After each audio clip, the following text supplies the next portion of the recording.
God damn it. You know, odd things happening on the internet today. Okay, so where were we? So is quarantine, right? This would be is not none and self.quarantine override, right?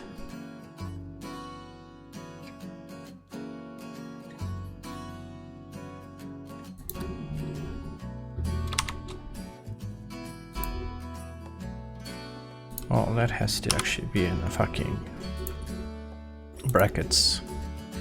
Okay, so then what we need is probably to change is quarantine to say quarantine graceful shutdown.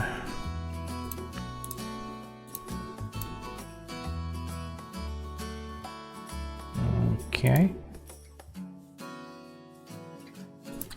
And then what we probably need to do is search for self.quarantine.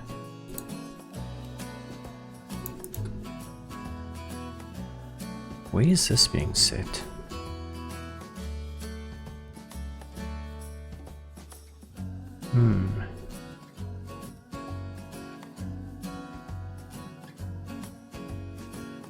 That's a good question. Let's go down a bit more. So this is going to be self is quarantine. Fuck it. And this is going to be self dot is quarantine. That is correct. Now we need to find these ones.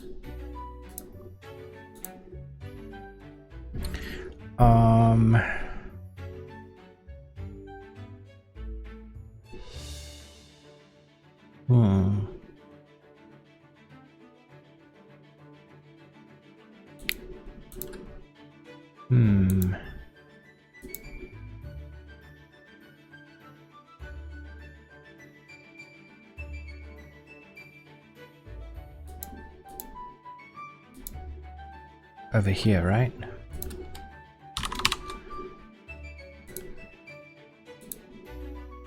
And over here as well.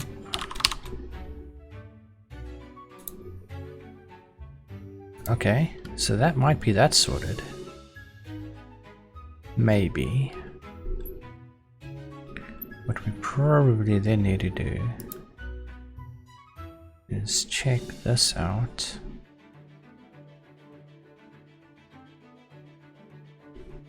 Right. I think this might actually work now. Might actually work now. Let's just edit our state file first. Oh shit, I can't spell BirdPlan properly. Okay, let's remove graceful shutdown everywhere. And let's remove quarantine everywhere. Okay, so set p graceful shutdown set p start true. Okay. And then if we do a configure, right?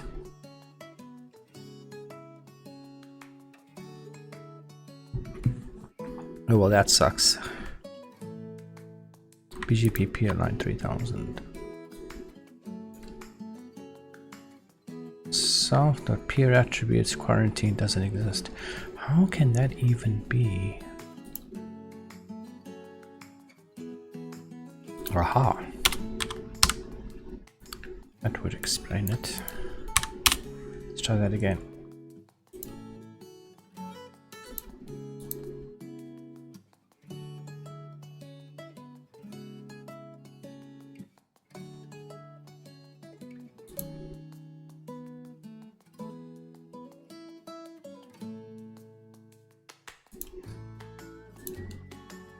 Well, that seems to have resulted in something happening. Graceful shutdown false. Do we have the underscore attribute? Why is it ID fucking star? What the fuck does this even mean? Why have we got an ID there now, chat? Oh, that's pointing to this one. I mean, I don't think I mind that, but...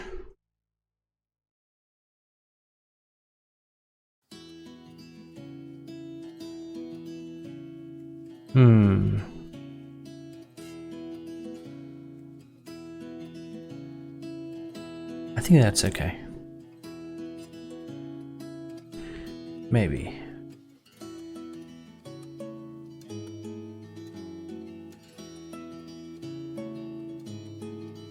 Actually, probably not. Why is graceful shutdown being set to a dictionary? It is being set to a dictionary, right?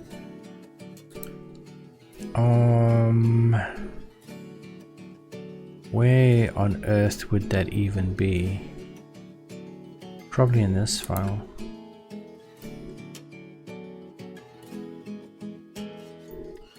Probably somewhere down here.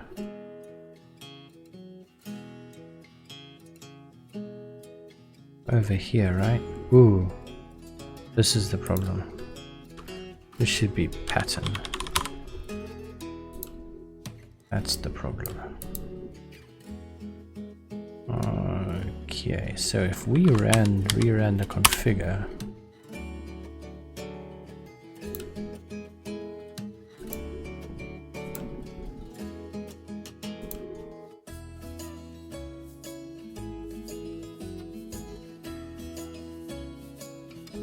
okay, let's see what it looks like now.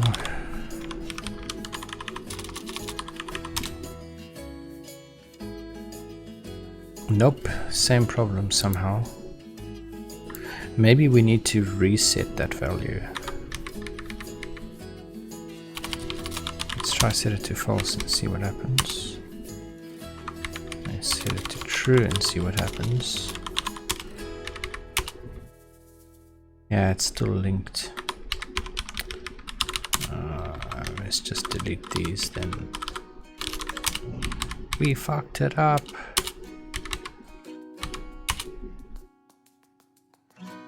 Well, that is not good either. Graceful shutdown. Okay, wait. That's set the global, right? So then we need to do a reconfiguration to see what happens.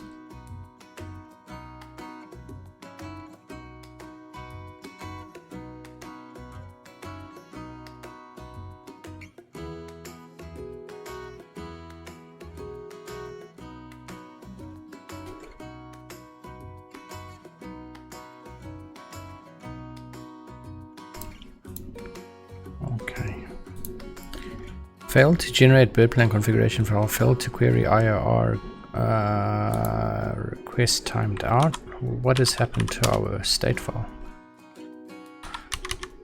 It's still fine, so that's cool.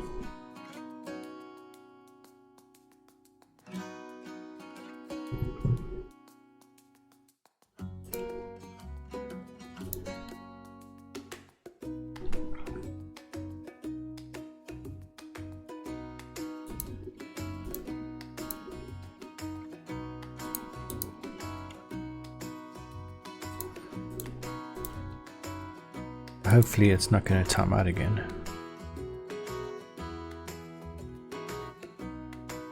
That would suck. Okay, let's see what it looks like now. There we go, graceful shutdown true. Okay, so if we set that to false now, we can maybe just change our BirdPlan config here.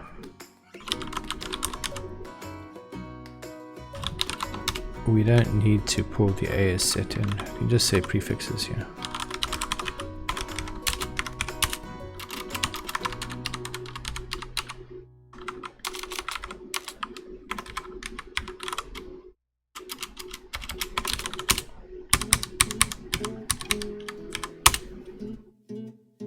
Here we go.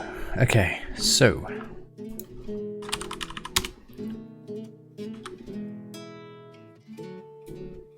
graceful shutdown true, graceful shutdown false, so it's being overridden. And our configuration file.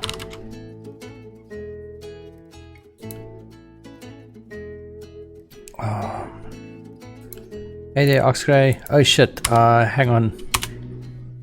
I think Kendra was sleeping, mate. I've just woken her up.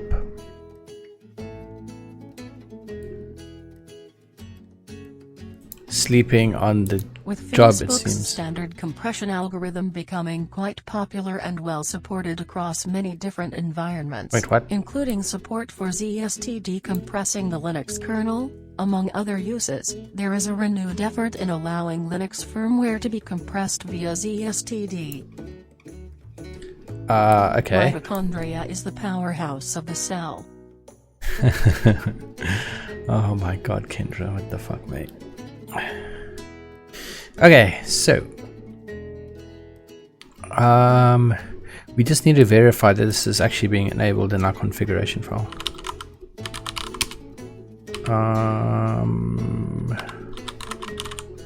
It was graceful shutdown, right?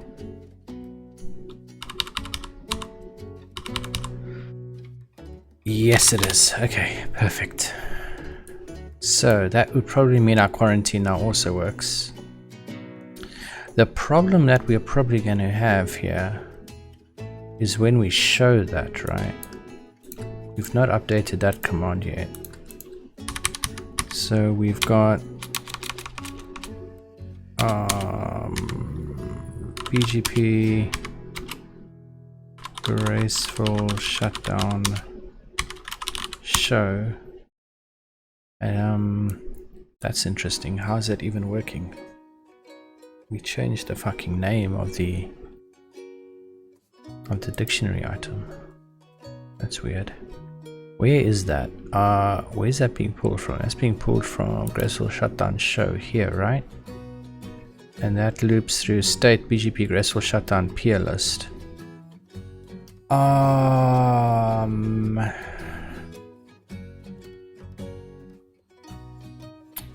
Well,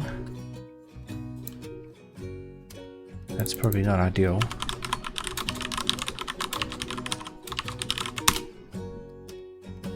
It's probably not ideal at all.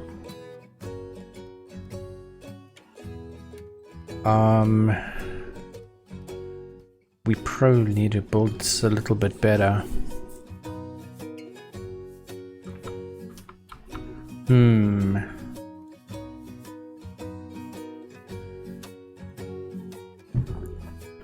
The other problem I see here, right? How do we know if that graceful shutdown was set on the peer, or how do we know that it is coming from the global pattern? That's the other problem.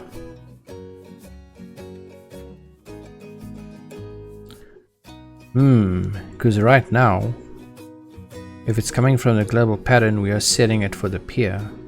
And we are storing that state, so we don't quite know if that item has been set on the peer or not.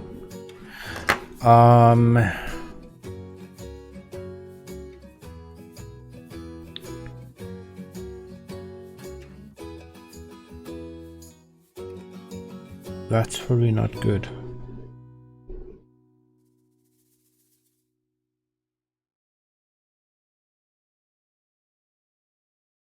Shit.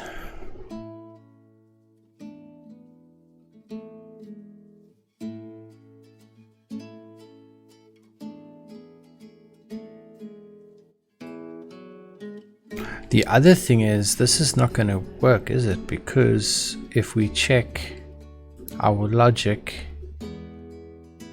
over here, it's now set on the peer. So we're going to find this item. We're not going to go over the graceful shutdown and the global settings again. Which means the next time around, if we remove it from global, it's not going to re-enable the peer. Well, that's going to fucking suck.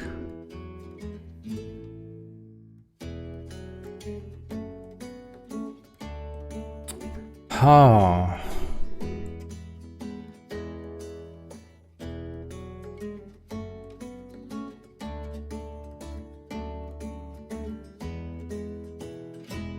It's because we're adding it down here.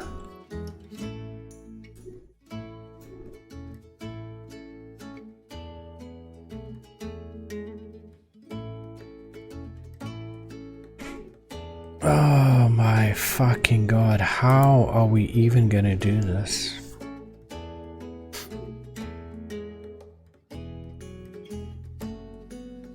How do we see how the peer was gracefully shut down? That's the problem. It can be via configuration or via command line. And if it's via configuration, well, if it's via command line, it can either be a global pattern that's been applied or it can be explicitly set.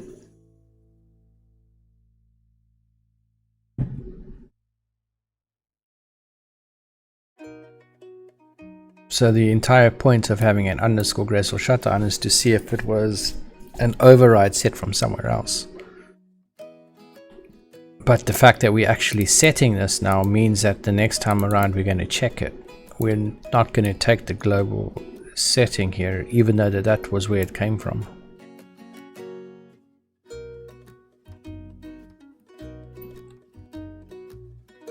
Huh.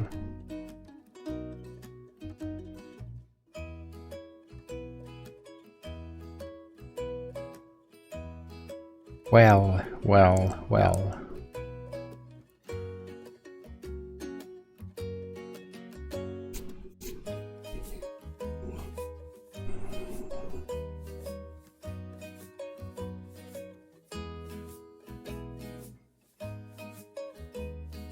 And the normal global shutdown option that we have is if it was set via configuration.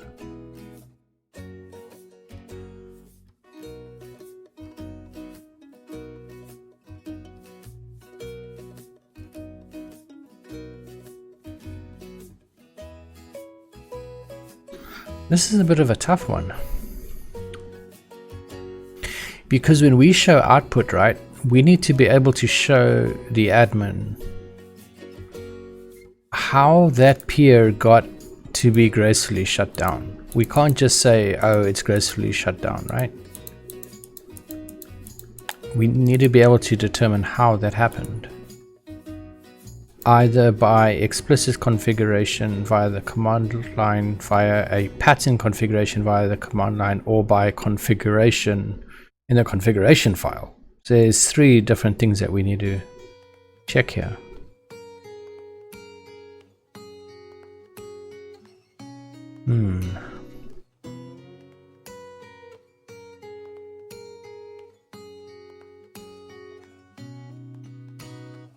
Unless what we do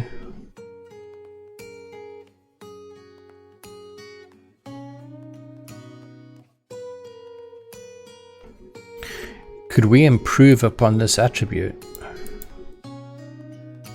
or actually this one over here? Can we say graceful shutdown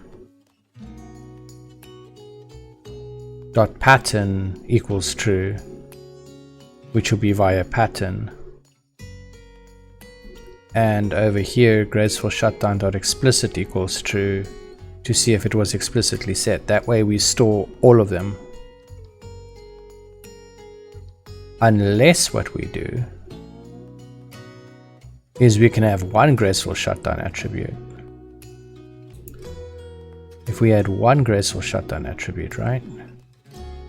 Can we then maybe do something like this? Can we say BGP peer attributes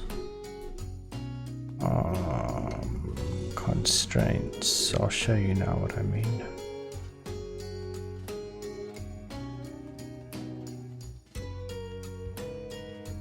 Can we do something like this?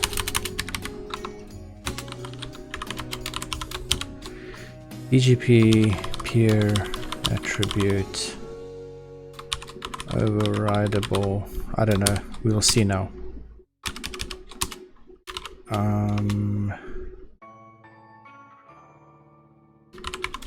BGP peer attribute.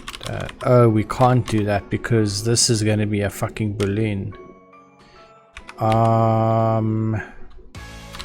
Can we just say Boolean? I don't think that Python has any templating system. I am right? going to run rmrf / someone told me it is used to make me faster. No, Kendra, that's not correct. I'm heading up nevertheless. Thanks, Ahmed. I don't know what the fuck happened there. Suddenly I had no internet. Just out of the blue, which is very weird. BGP peer attribute. That's BGP peer Boolean attribute that's overridable. I don't know. We're gonna see now.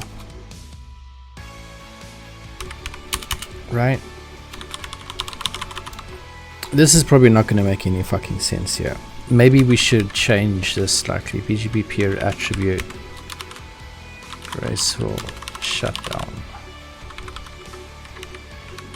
BGP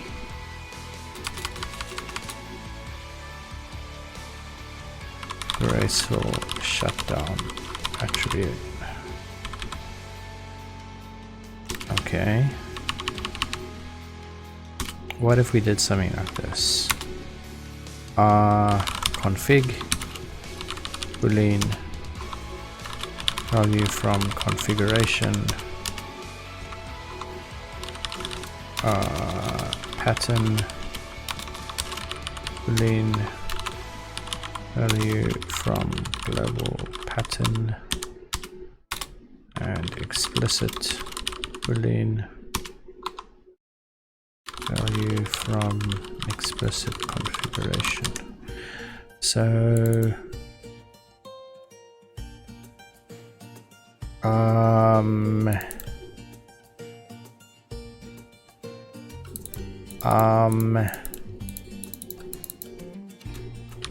override pattern maybe, and override explicit. Let's just see something here. Fuck. Let's move this down here.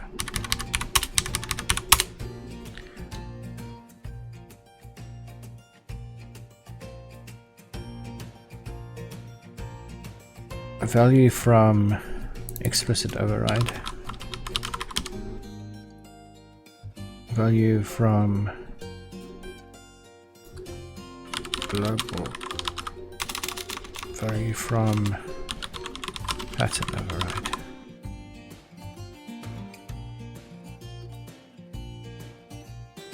Okay. Config Boolean. Whoops.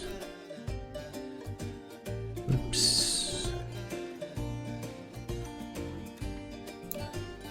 Boolean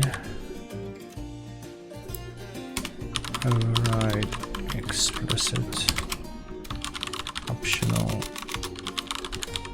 Boolean override pattern optional Boolean.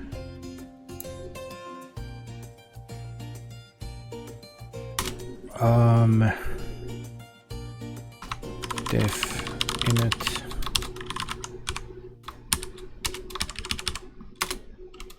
initialize object self.config equals. I think that's set to false by default, right? Pretty sure. And that's going to be none. Okay, so there's 3 different types of configuration that we can have here. Hey there, Fexy Pexy, how's it going, mate? And then we can have something like def value, which is a property.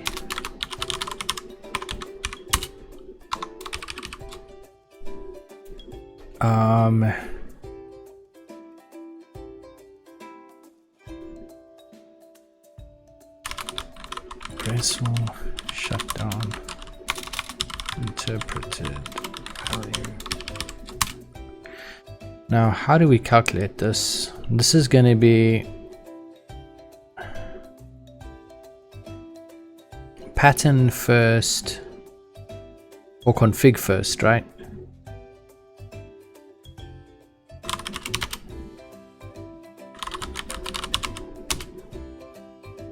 Right?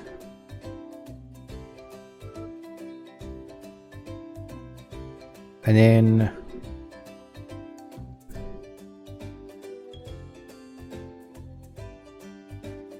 we would have if self dot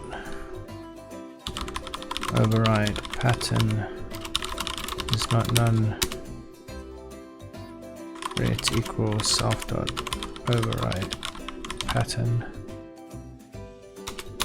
if self dot override explicit is not none, ret equals self dot override explicit. Why are these not getting fucking picked up now? What is going on here? I've done something wrong. Oops.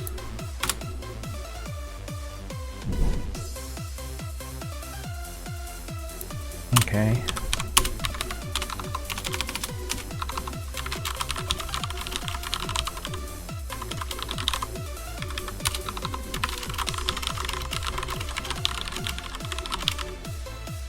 Override, and then this one is going to be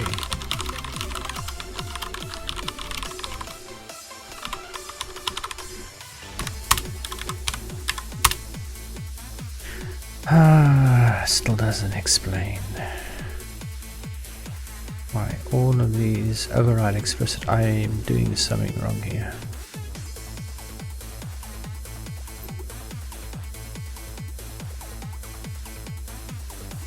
The fuck? VS Code, what the fuck is up with you, mate? I can see you fucking jumping here yourself.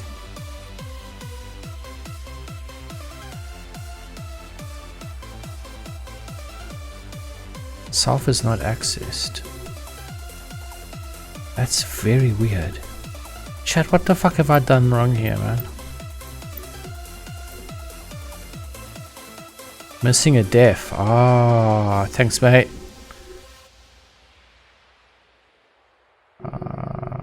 Where's the def that I'm missing now? Am I going? Oh, I'm missing a fucking thing at the end. Function missing return type. Okay, that we can fix. Thanks, chat. Okay, then this one will be a Boolean value that's getting Here is an returned. interesting fact I just found. Most Egyptians died by the time they were 30, about 300 years ago. Okay. Kendra, thanks for that. Okay, so we then just need to disable too few public methods on this one. And we need to see Hey, how the Nigel, fuck we can get this have a new working. follower. Thank you for following B3by1Y. Hey there, B3by1Y. How's it going, man? Thanks a lot for the follow, man. Greatly appreciate it. Thanks, man. Okay, so we start out with a configured value. We check if it's being overridden globally with a pattern. If it is, we use that value to override the configuration, and then we check for an explicit override, which would be a peer type override that will override the global option. Now we've got all three values, so we're not going to lose that across runs, and we're going to have to see if this is actually going to work as expected. Gonna have to see if it's gonna work, chat. So that was graceful shutdown, right? Where the fuck is graceful shutdown gone? So we can replace this one then with our new type, or our new object that we have. And that defaults to false, right? Yes, that does default to false. So we just need to then initialize it down here. So we can remove that. And we can add it over here. Okay, now we got to figure out how the fuck we're going to use that. Cannot assign number graceful shutdown for type BGP peer attribute expression. BGP graceful can be assigned to member graceful shutdown of class BGP attributes is incompatible type. Oh, VS Code, I swear to fuck, if you keep doing what you're doing now, mate, we're gonna have problems. No, hang on. Let me just quickly reload this chat. VS Code is going crazy here. Just hang on a second.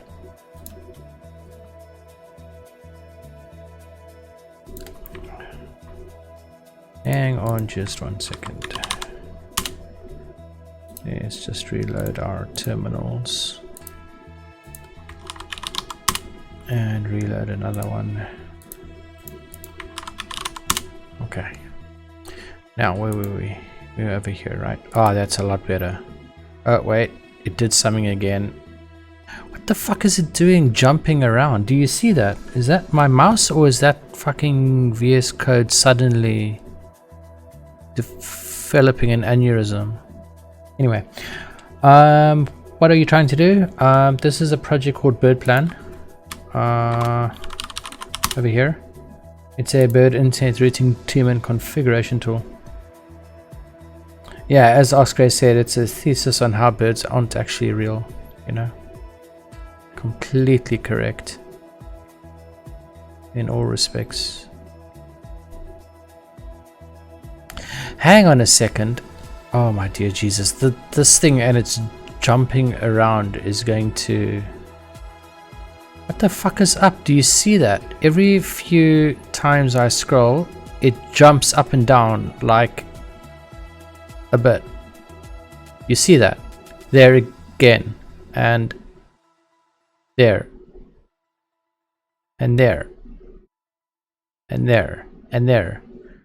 What the fuck is up with VS Code, chat? This hasn't ever happened to me before. What the fuck? Hang on, let me just see if there's any processes on my machine eating resources.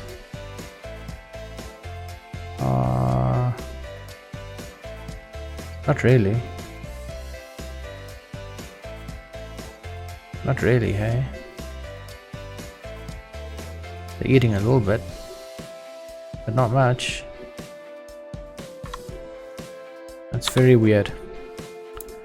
That's very weird. Okay, anyway, we'll try and live with that. It's fucking annoying as fuck though. Jesus. Can't be my mouse, hang on. Replacing mouse time again. It's VS Code, but how? Why? Why does it do that?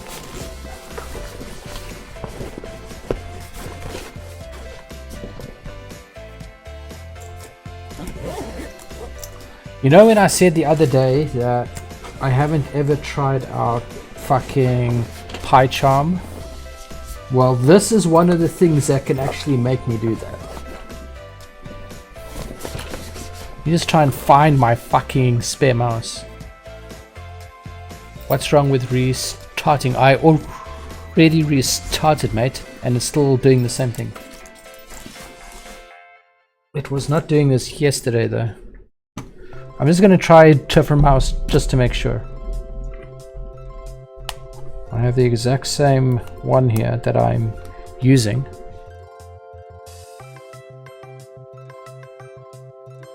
It's the mouse. It's fine now. The mouse is having an aneurysm. Let's try the other one again. Let's reboot the mouse. Let's turn it back on.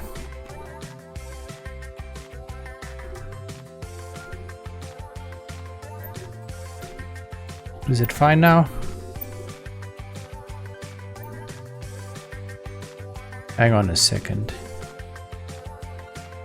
No, this mouse is definitely giving some weird result. Let me try this other one again.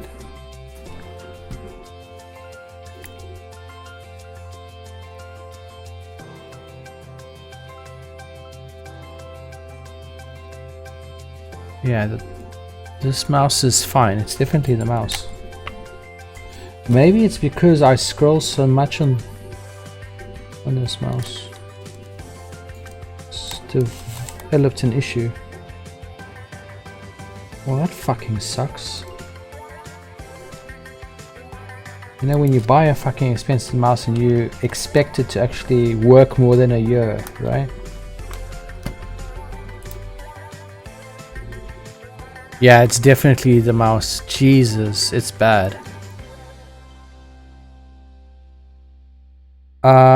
It is the squeaky mouse, mate.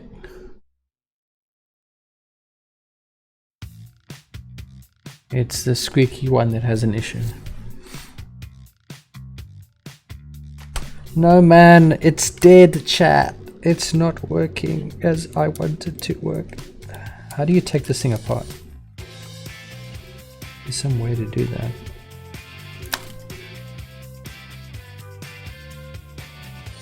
God fucking damn it. I don't see any screws or anything. Hang on. We're gonna search. What the fuck is this? Corsair Dark Core RGB SE. How do you fucking disassemble this thing? Chat, we're doing a mouse disassembly stream. Just joking, we're not going to do that. Let's switch to Firefox. Where did my fucking... Where did my fucking OBS go? Oh, there it is. Hiding. Usually under the pads. Well, fuck.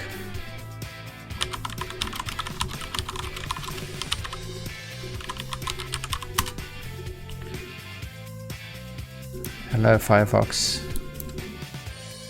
Anyone know how to completely disassemble? Disassembly. Where's videos? 9 seconds. That's a bit too short. Oh, not really. It's the only mouse I found to perfectly fit my. Want to hear a joke, chat? Here it goes. Life is dismal. Don't care about battery life. Dad, did you get a haircut? Aha. No, I got them all cut. Aha.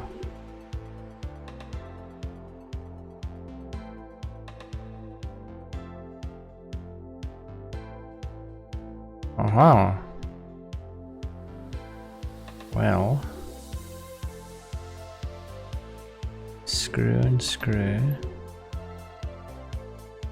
Okay.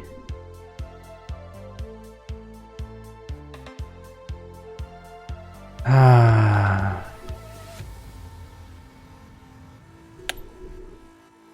Well.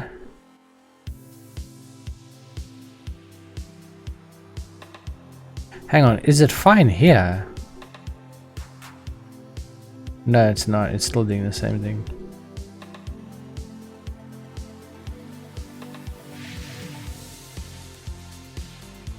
What the hell is that?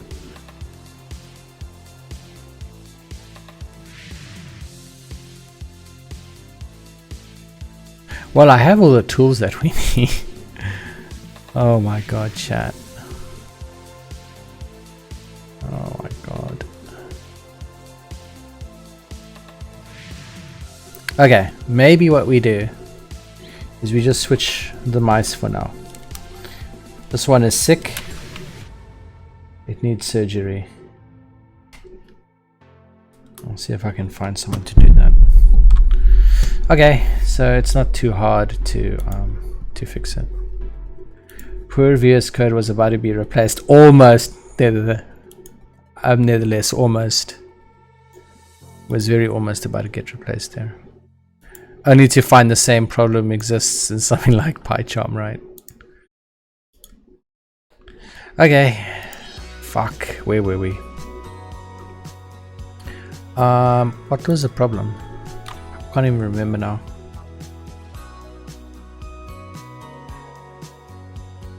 Can't remember what the problem was, man.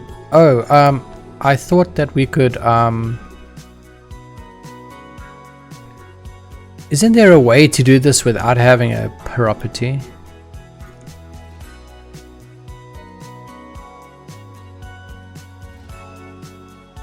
Unless we can call this derived instead.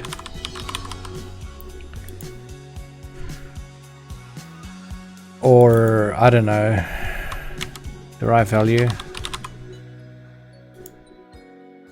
Derive from these three items.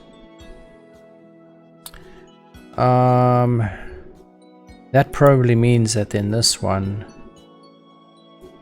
at the bottom, graceful shutdown. Where is our graceful shutdown? It's a little bit further up. Wait a minute, where is our graceful shutdown property here? I thought it would be at the end. There's only one. Is graceful shutdown. Oh, it's over here. Well, that is even more weird. Why is it up top here?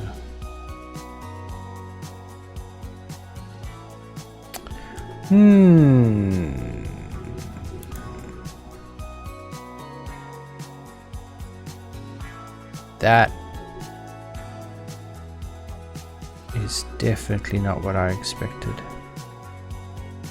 Anyway, so self with the graceful shutdown is then going to return self peer attributes graceful shutdown, and that's going to be actually a BGP attribute thingamajumabob, right?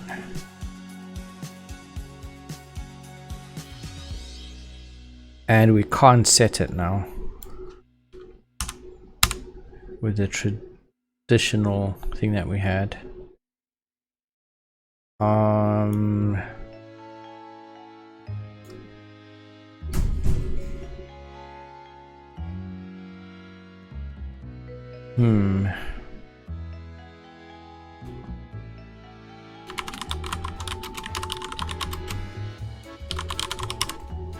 I don't know. Graceful shutdown property. We'll see how that goes for now. Now, where is that? Over somewhere here, right?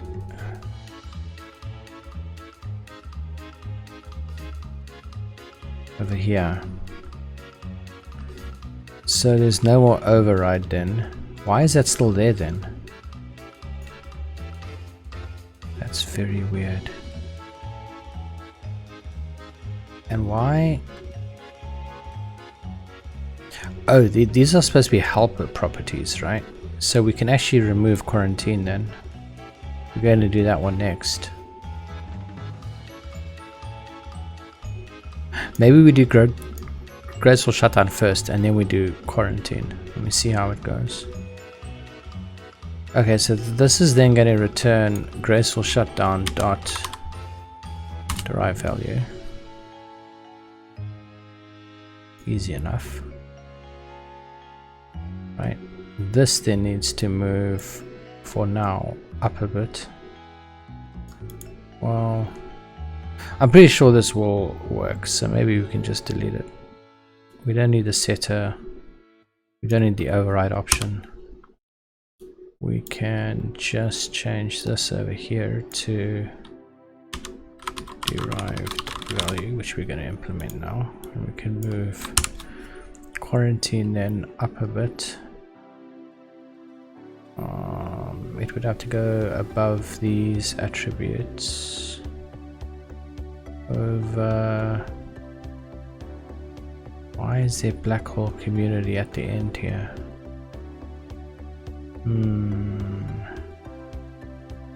Definitely don't like that. Before R, right? For quarantine. Okay, and this is going to return BGP attribute quarantine.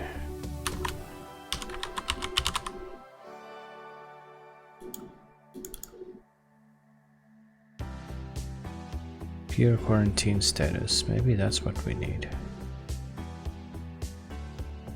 Or peer quarantine attribute. Property, I mean. Okay, so then over here. Oh man, they're going to be exactly the same in terms of fucking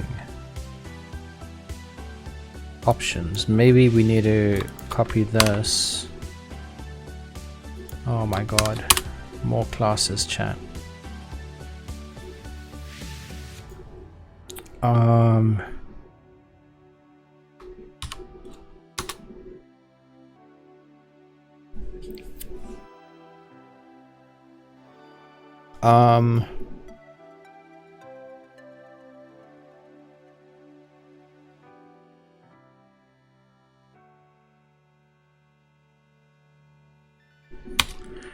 What happens overridable attribute boolean?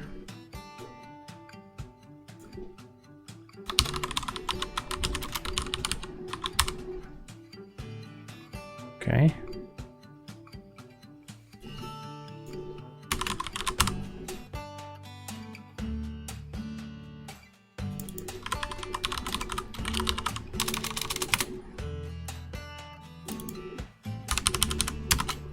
Okay.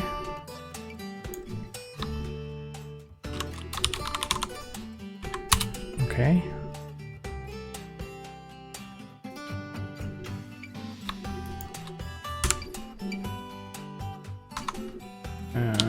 Do we need to put a pass here? The best joke I think yet. we do.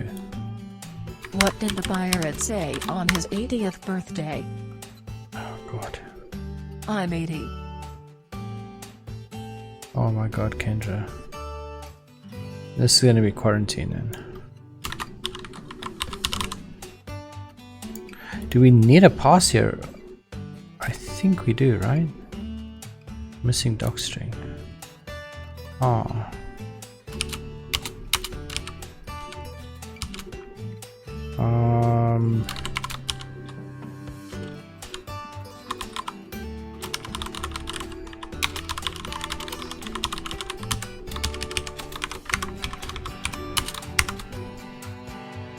Maybe we don't.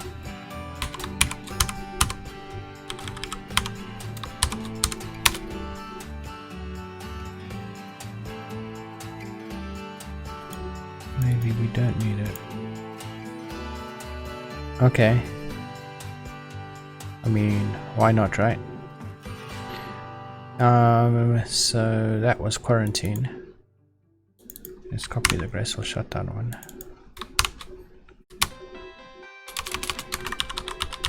Quarantine. And this would be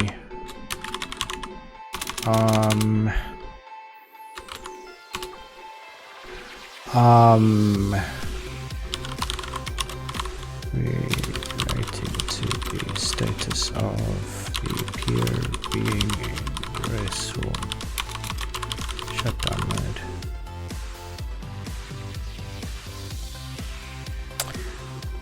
If I place things on my table in front of me and 5 minutes later they are no longer in this dimension. Wait, what? Oxgray, how does that even work? Explain yourself, mate. Quarantine. Repair attribute. Quarantine. Status of the peer being in quarantine mode. Okay. You know, I actually think this mouse is just old. And the amount of scrolling I do fucked it up or something. Unless... They say you need to pull this thing off, right? Chat, I'm worried about my mouse, man. I like this mouse a lot. Oh god, it's glued on, chat. It's glued on. Oh god, and it's got Allen key fucking... Oh my god, chat, it's got Allen key screws. It isn't a star.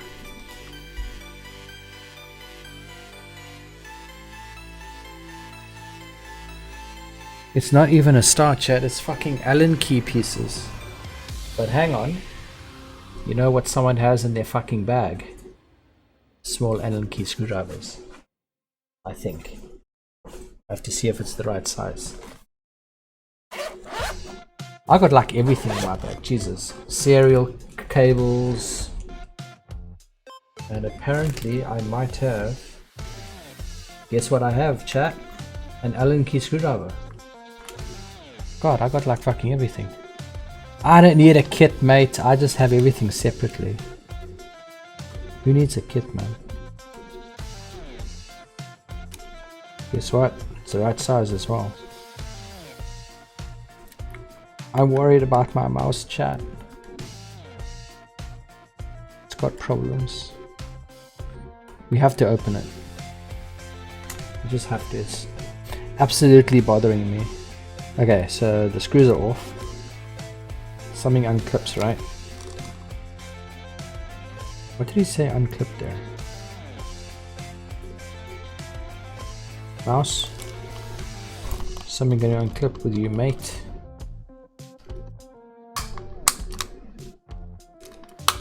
Oh god. It's coming apart, chat. It's coming apart. Let's take off its side. People who don't want to buy everything separately. Yeah, I suppose.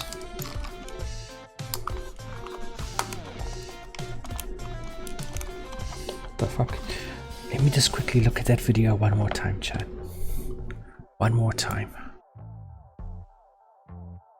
Before I break something. 1 second. He just fucking popped it off like it was absolutely nothing. Trust me, it does not just pop off like that.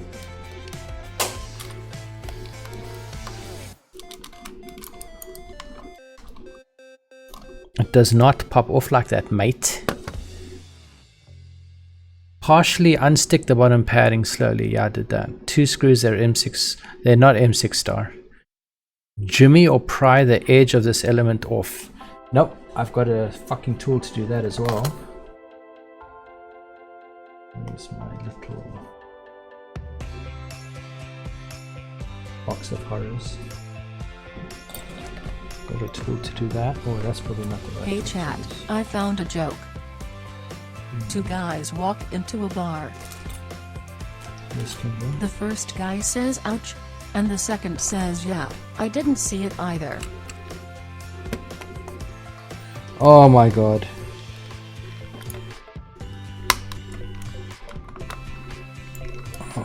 Chat, I'm telling you one thing here, right?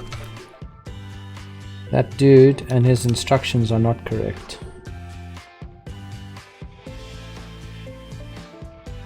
There's no way that that comes off like that. There's absolutely no fucking way whatsoever. This just fucking popped off. This one is like fucking completely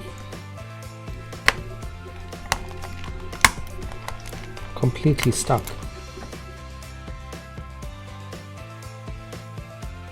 As in there's... Jesus Christ. No fucking way to get that off at all in any sort of shape or form. It's loose-ish.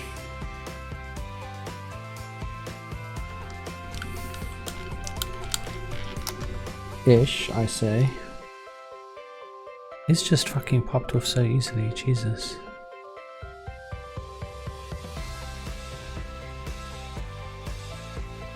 No, man.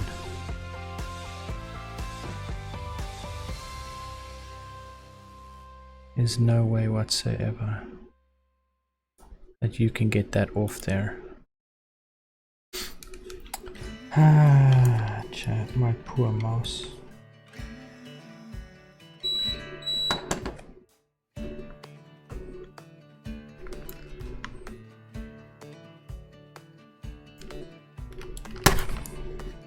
There's no fucking way whatsoever. Wait a minute. I can guarantee you something's gonna break, chat. Don't know what that sound was. Do you hear the cracking sounds, chat? Mouse, are you gonna survive or are you gonna die?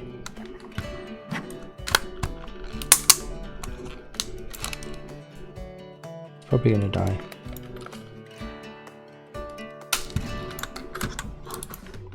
Oh, there's clips on the side of this one. The clip isn't on the back, it's on the side.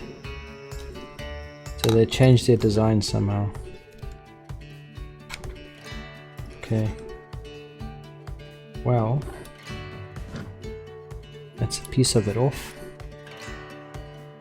Nothing like taking a mouse apart, right? And then he shoves a fucking thing inside of this thing's side. And this does not look the same either. Well, it's one side is off. Yes, this one goes off the same way. I don't know how I'm going to get these things back on. That's probably not going to be easy. Probably not going to be easy at all. Okay. Chat, we're almost there. Mouse needs to be fixed, man. Oh my god. This thing is a little bit more difficult to get off. We'll do it. Oh shit. Oh shit. Lots of cracking sounds. This right here is the same as if your child fell and broke their leg and you just decide to shoot them in the head like you do with a horse. Or you could always turn the horse into glue, right? Uh-oh. Uh-oh. What's that? That's weird. That one doesn't look the same as the other one. Anyway. Mouse, you're nearly there, mate. Here's one little star screwdriver. I don't think turning your child into glue is a very clever idea. Some may frown upon doing that. Mouse, stop squeaking. You're gonna get fixed, mate. Okay. He says he's... oh, there are two screws.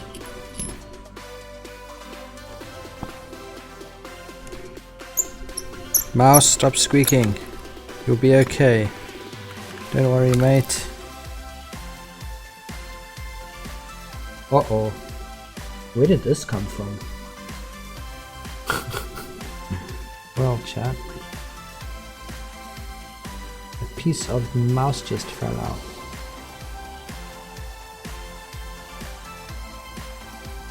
Oh well.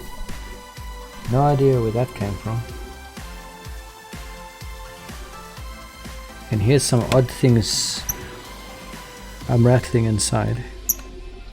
Mouse, stop squeaking. You'll be okay. Okay. So there is two screws which are now off. And then he just pulls the entire thing off. What the fuck?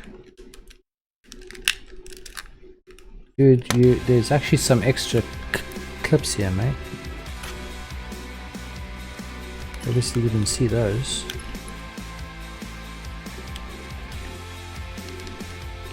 There's definitely extra clips on our sides. Okay. Here we go. I mean, it's pretty fucking clean, actually. Oh, there's pieces of mouse everywhere now. Oh, well, I think I found the problem.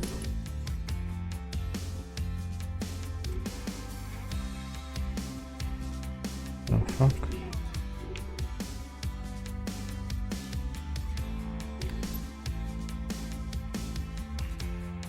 It's got like a fucking... I don't know if this is even fixable. It isn't like the old mice that used the light and everything to determine how the wheel moves. This has got like a fucking bearing assembly thing instead.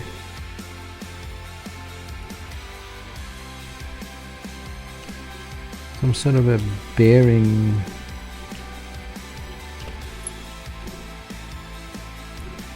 thing.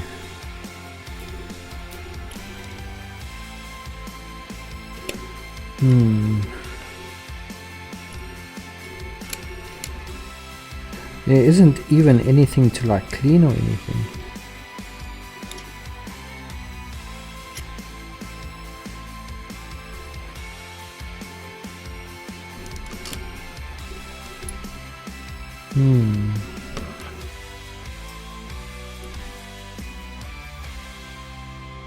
Well, that sucks.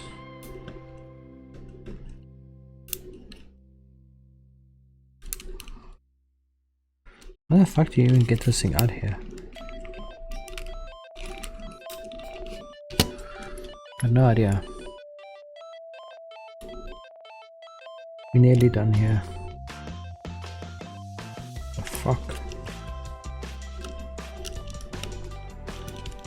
I don't even know how this thing comes out. Hey Nigel, I am busy trying to crack your SSH passphrase. I am going to install Bitcoin miners on all the servers I find. Nope, not a good idea.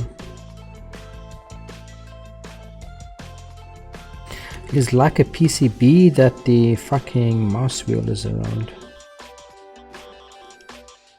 Very weird.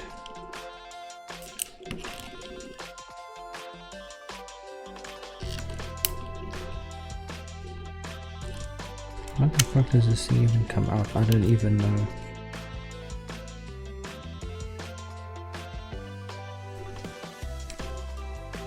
Anyway, I got an idea. Man loses mind after the mouse stops. Yep, that's exactly the problem here. Man is definitely losing his mind. Where is my fucking shit? That was not a good idea. Where's my fucking shit here, God? Give me a second, chat. I need some cleaning material.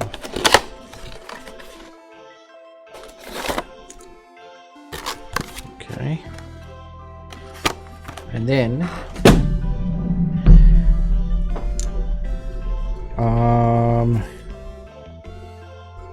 give me just 1 second. I'll be right back. I just need to quickly grab some air spray stuff. I'll be right back. Few moments.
Okay, I'm back.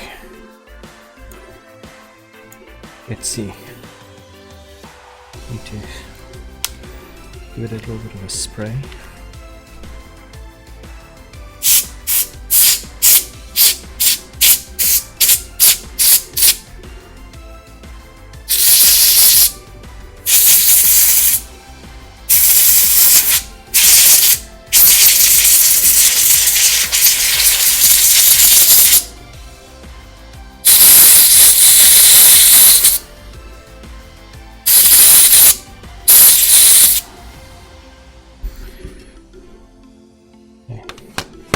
And I've got a cleaning toothbrush as well.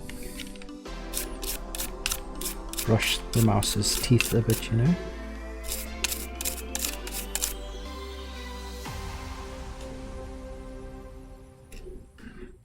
The fuck?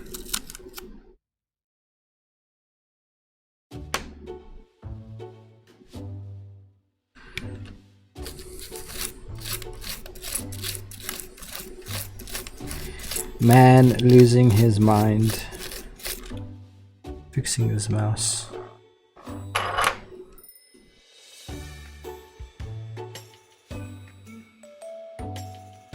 What the fuck is that?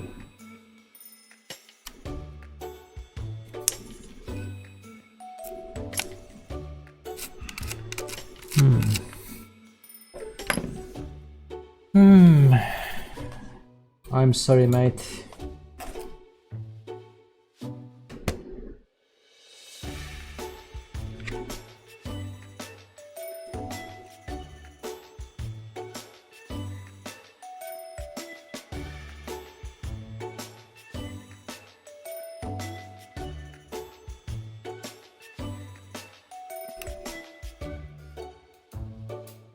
I don't even know what this shit is made out of.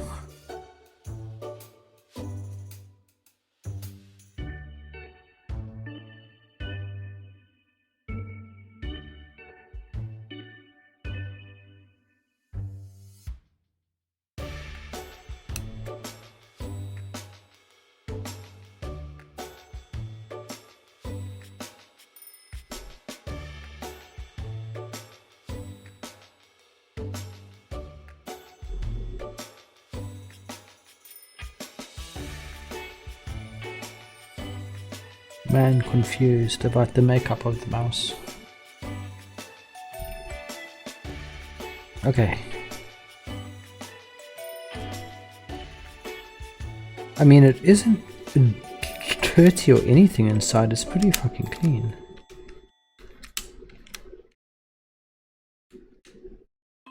Well, we can try it one more time and see what happens now. Let's see. Unplug you, mate.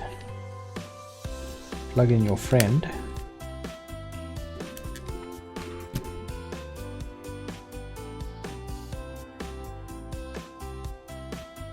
Okay. Where's the button? I have to press that with a fucking screwdriver. Okay, let's test the scroll wheel. Oh god, that's even worse. No, there's definitely something wrong here. Definitely something very wrong here. Chat, I think it's fucked. To be honest with you.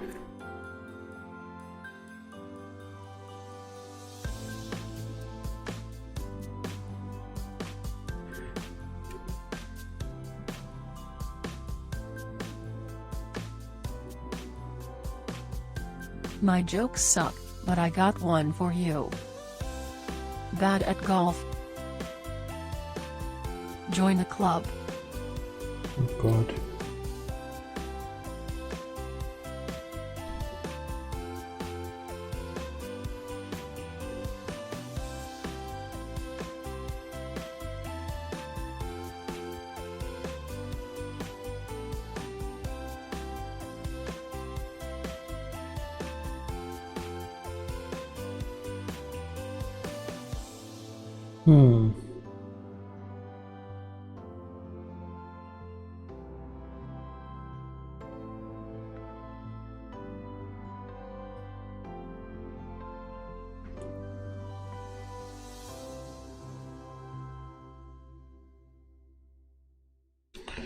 I wonder.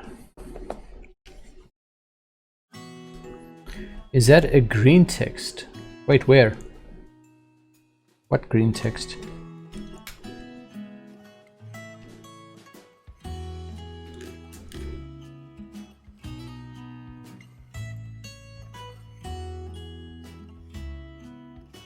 She said I'm bad at golf. and then she said join the club.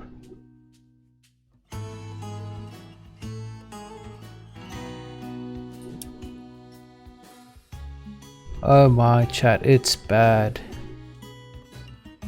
Look how it jumps around.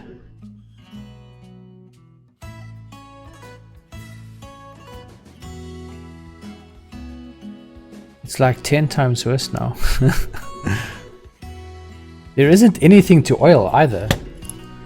Oh god, just give me a second. Someone's sending me a message here. I need to quickly check.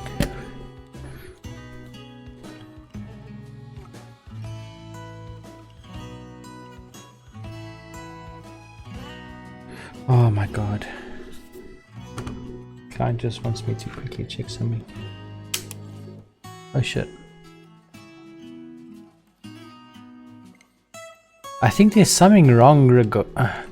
I think the assembly thing that is used to determine the wheel moving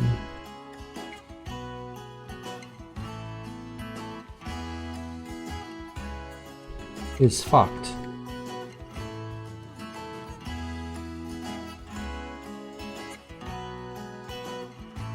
But okay, so the funniest thing is, right?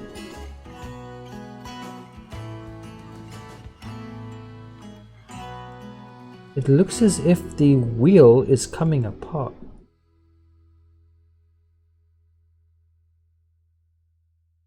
I don't know why that would be.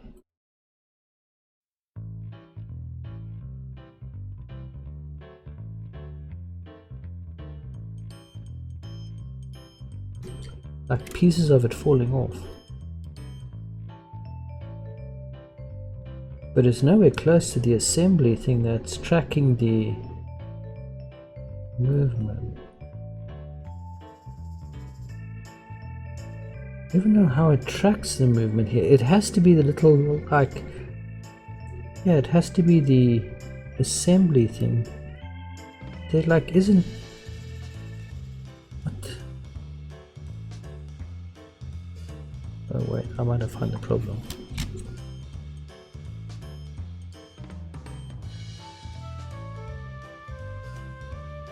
I think I found the problem, chat. The mouse is sick.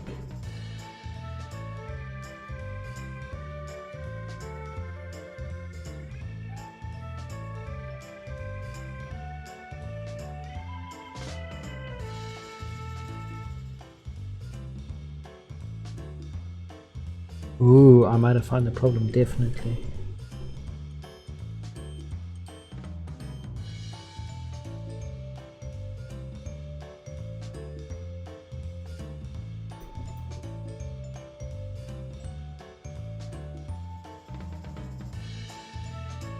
The funniest thing is I was going to spray it with WD-40 the other day. As Oxgrey said, might be an idea. That probably wouldn't have resulted in the desired outcome.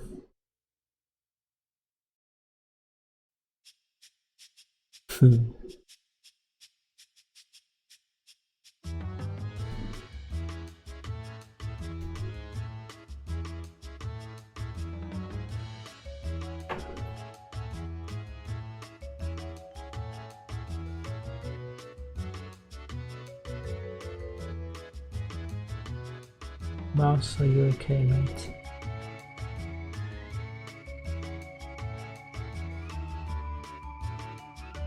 I think it might be fine now. No, it is definitely worse than it was before.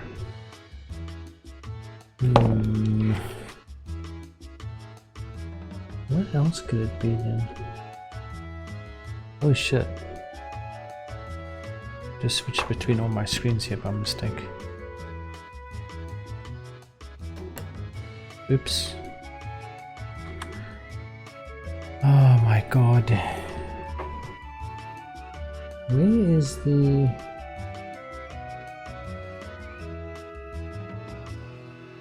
I think it's just old.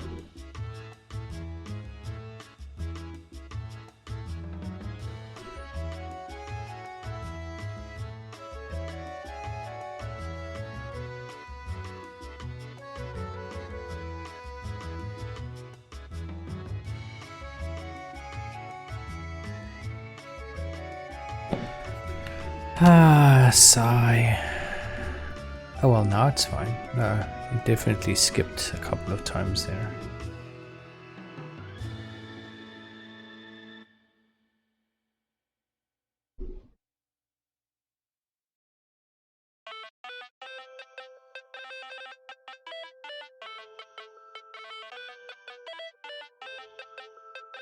But damn it. What should we do, chat? What should we do?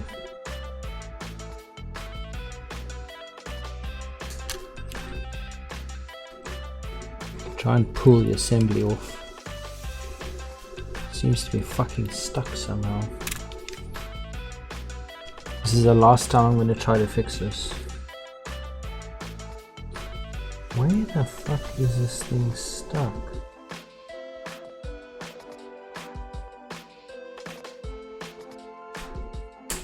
Oh, it just pulls up and not down. Okay. Fair enough. Oh, the assembly is glued in. Oh, not very strong glue, I must say.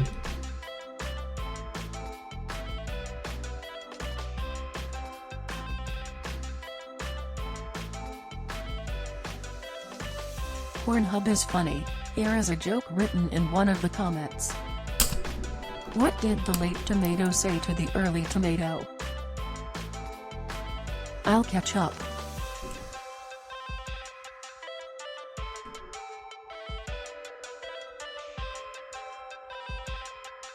Oh, that's interesting.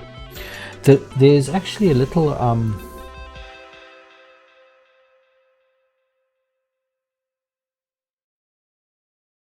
little thingamajiggy. That is how it prevents the wheel from just going crazy. I turn it with an Allen key. Ooh, we can then maybe test if it works.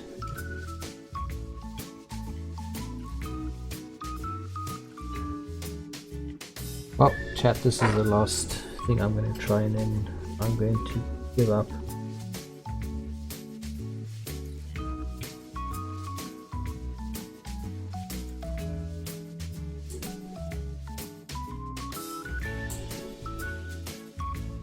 Okay.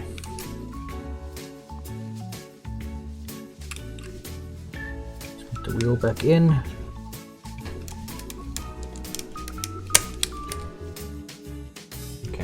Test this. Last chance, mouse. Last chance. No, it's still fucked.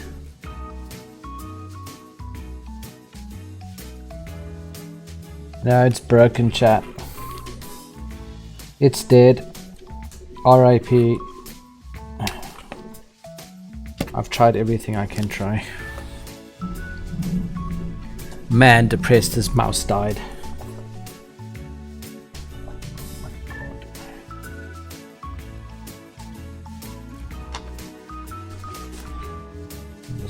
Screwdriver away.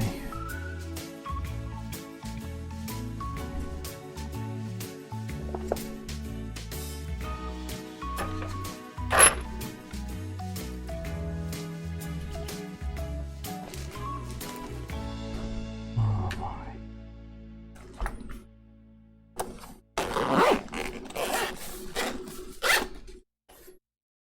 Okay, well.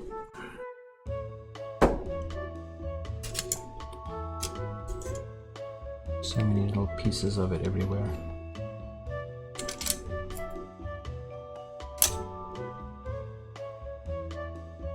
God damn it.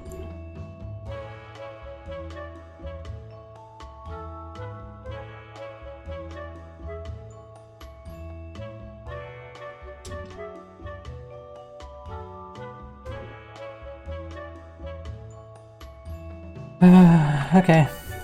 We'll just take his friend. Let me just see if our suppliers have those in stock. Order another one. Sorry about that. Okay, give me a moment. Give me a moment. Let me just quickly check something.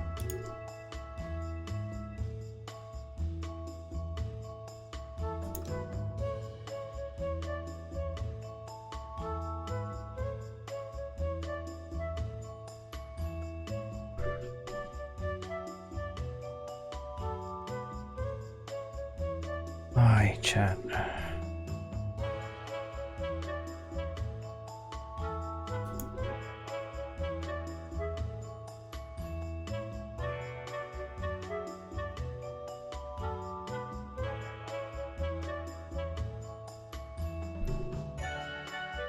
Give me just 1 second.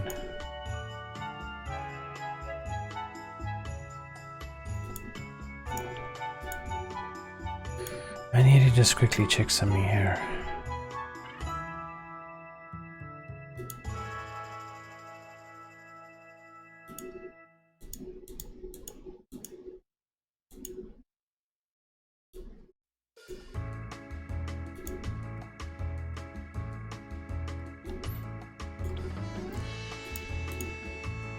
Give me a moment.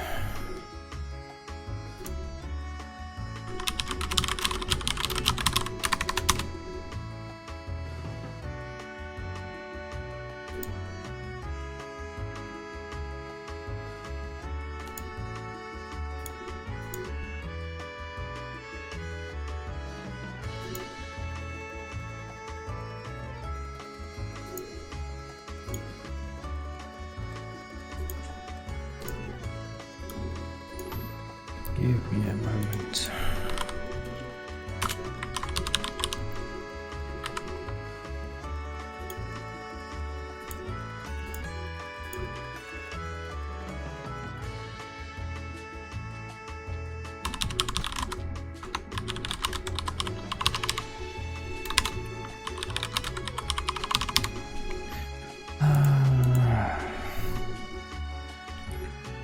One mouse breaking to a fucking client wanting stuff.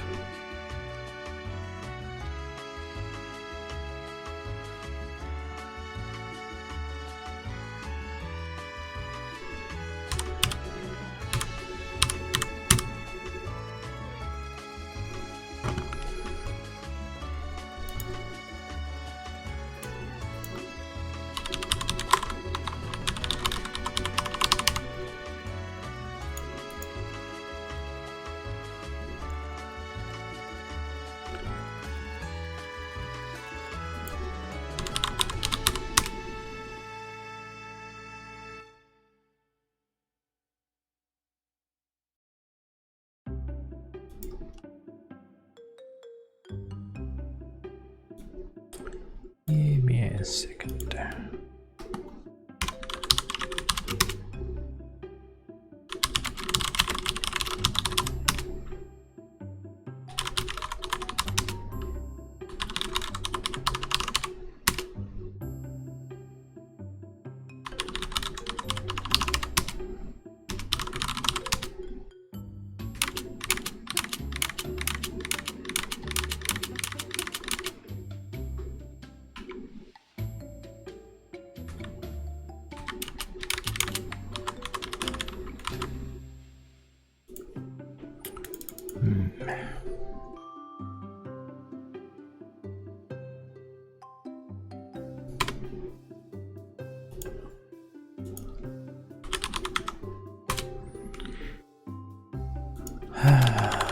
Fuck.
Hey chat, did you know? In England, the Speaker of the House is not allowed to speak. Wait, what?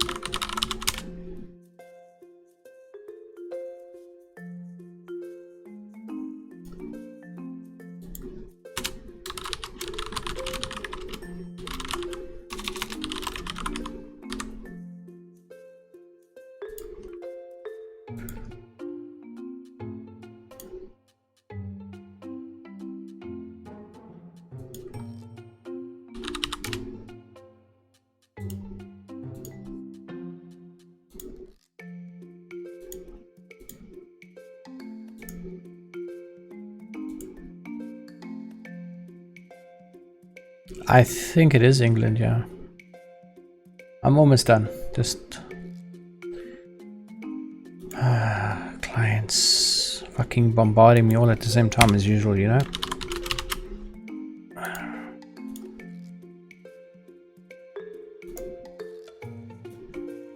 Almost done.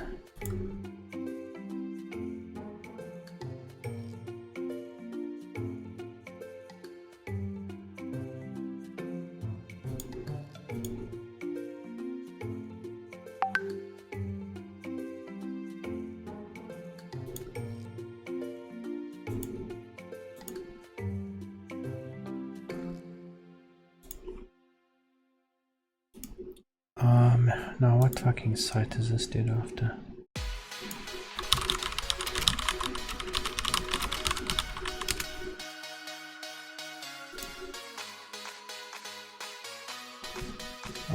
This was a speed test done at a site of his.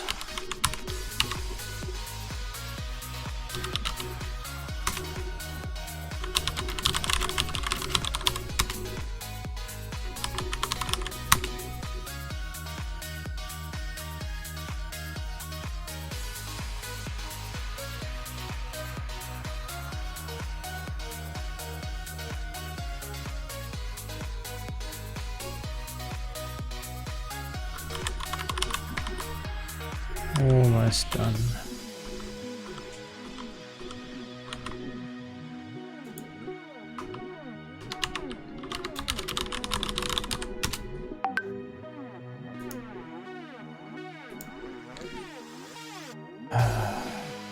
Okay, I quickly need to grab some coffee and then we should be good to go. I wanted to see if the supplier has any more mice, right? Gotta get this one replaced. Let me just quickly check their stock availability. Oh my god, why don't I have a price list already downloaded? God damn it.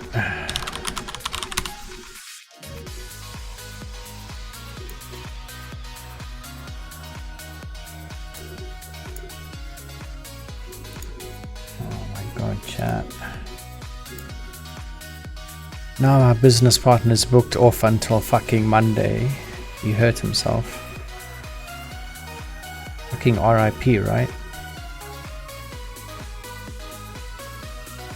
Alright, let me just quickly check the stock here.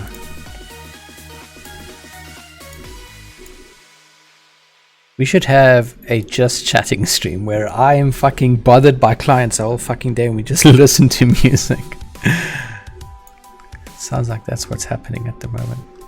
Okay, let me just quickly grab this fucking price listing. Let's check if they got these things. Where did that even save it to? I don't know. We'll find it. Okay, extract. Where did it extract it to is a different story.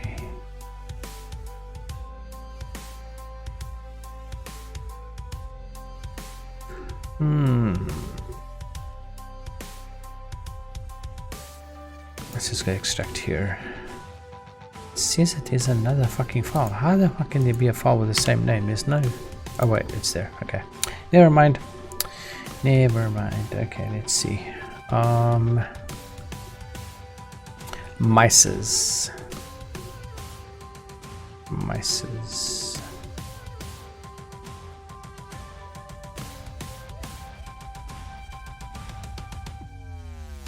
Where the fuck is their mices? Price list is so fucking long. Trying to find something is a mission and a half. Oh god, do they even... Oh, they don't sell the mices anymore. No. No. Is it like end of life? That would just be my luck. Grab some very nice mice and then suddenly they go end of life.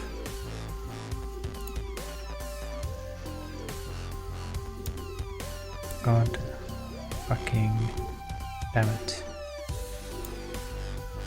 I'm at the keyboard section. Here we go. Gaming keyboards. No, don't want gaming keyboards. We want a mouse. Corsair with a fucking wireless charging zone. What does that even mean? Oh god, chat. They don't have they don't have... Oh, that's a mouse pad. What the fuck? How's the mouse pad even more expensive than the mouse? That's pretty crazy. Oh, they do have some here.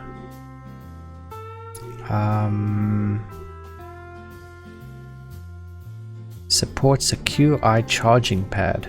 What?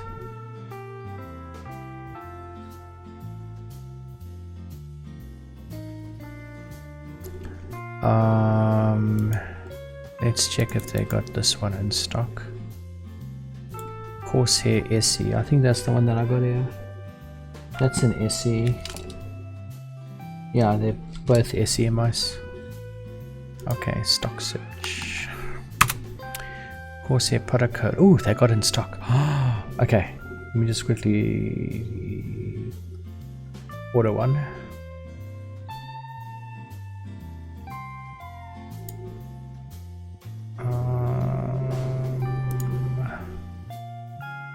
Oh my god, it's not expensive enough to get free shipping.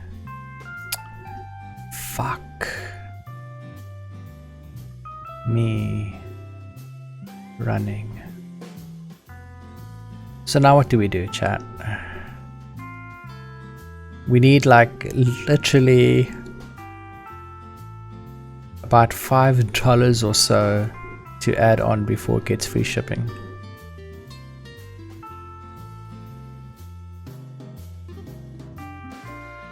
What can you fucking get for $5? Here is Nothing. an interesting fact I just found. Pez candy even comes in a coffee flavor.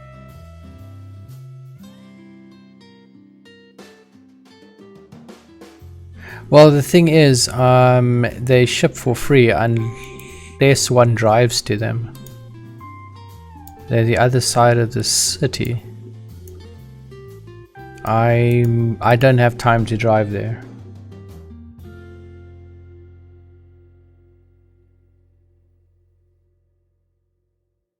No, I definitely don't have time to drive there, mate. It's like maybe an hour there, an hour back at least. Minimum.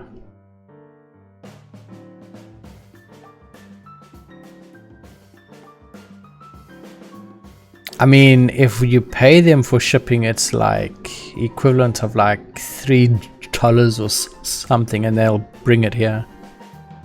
But if I add on like $5 more, it gets free shipping or delivery. Should I say? Let me just quickly find out. What do my staff should know about it?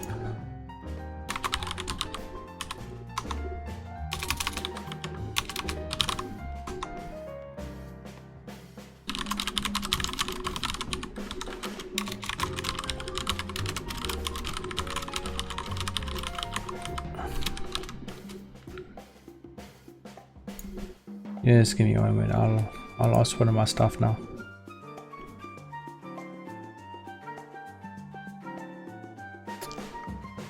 I bought myself a mouse pad on the last items that were ordered. That was for some other reason or something. I'm not quite sure. I think hard drives also for a server or something.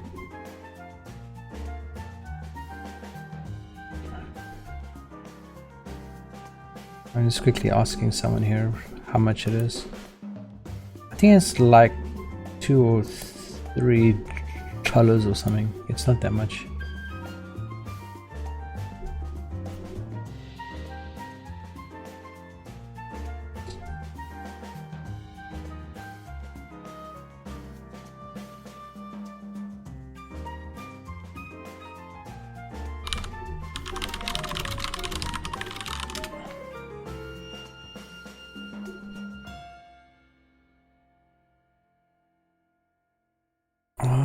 I mean, even if it isn't warranty or so, it would probably cost more for me to send couriers from here to whoever repairs the Corsair shit and then to send them back again. But if I get a new one from the hardware vendor, they then they're just finding out for me at the moment. They'll then charge like,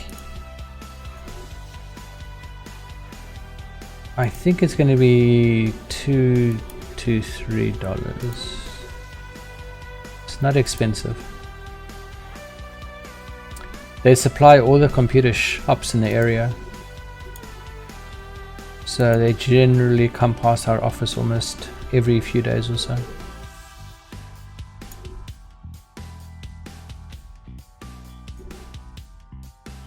We'll have our answer now.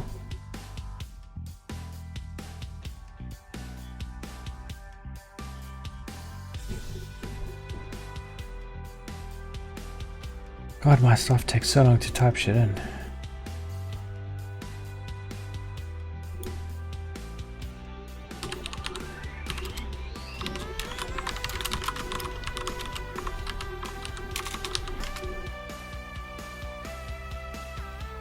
Okay, so here's the thing, right? It's $5 to ship it here. Or I could add something that's worth $5 onto the invoice. What do we want for free? I don't think I want anything for free, right? It's literally, how about some fans for like absolutely no reason? Probably a bad idea. A micro SD card. You can buy like 2 of them. God damn it, man. What do we add, chat? We can't just pay like... God. Hang on a second. We don't need anything.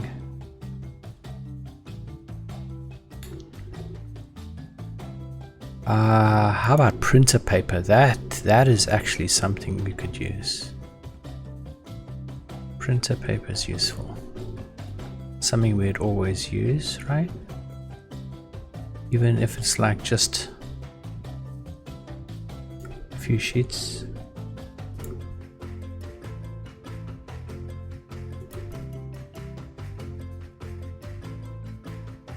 Oh my god. Okay.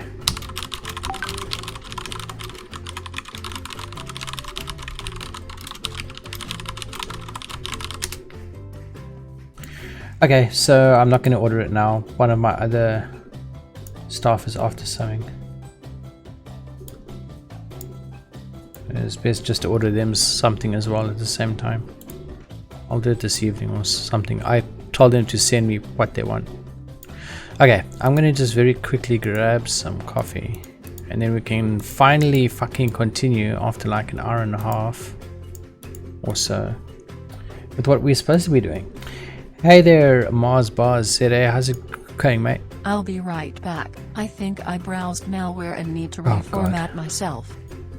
Oh, not again, Kendra. You should stop browsing malware, mate. What the hell is this thing that's popping up on my screen here? Hang on a second. I've got an artifact that's all over my fucking screen. It says hide or show or hide content. What the fuck? Where the fuck does that even come from?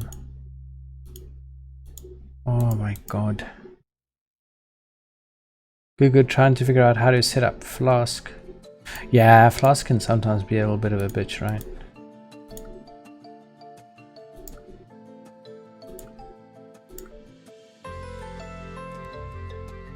Is the tracking number... Wait, what? Is he tracking his number of comments? Wrong site. Wait, what? Tracking number of comments? I have an artifact that's actually appearing on my screen called show or hide content. I don't know where that comes from. What the fuck? Oh, isn't that from like LibreOffice or something? It's not from our mail program. Oh, it's now gone. Oh, that's weird. Anyway, I'm going to quickly grab something to drink and then we'll be back to our BirdPlan shit. Give me a moment, chat. I'll be right back.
Thanks for the follow, Suo Laperoni 69.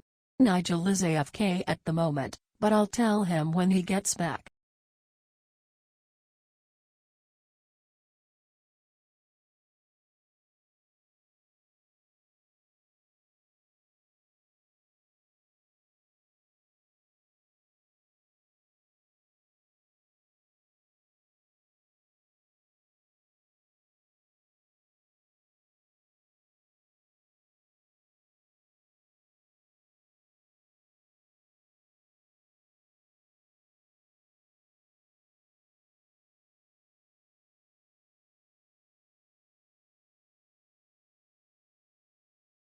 Last night I sniffed Nigel's Amazon account credentials. I am going on a shopping spree.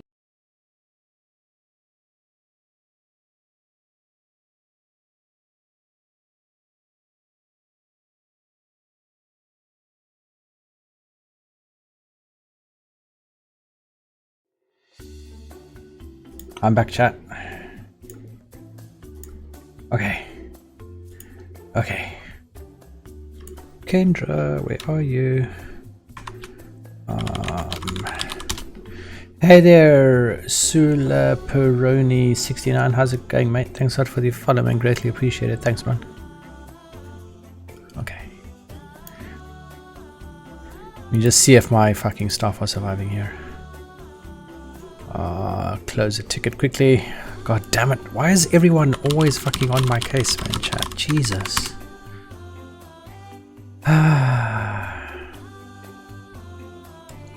My business partner took my car in for a service, right? And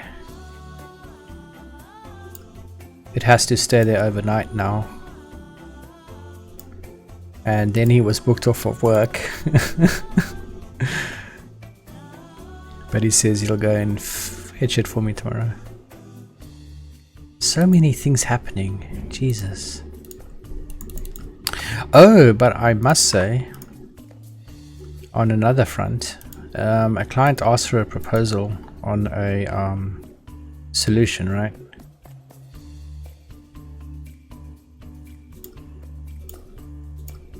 And it's going to be a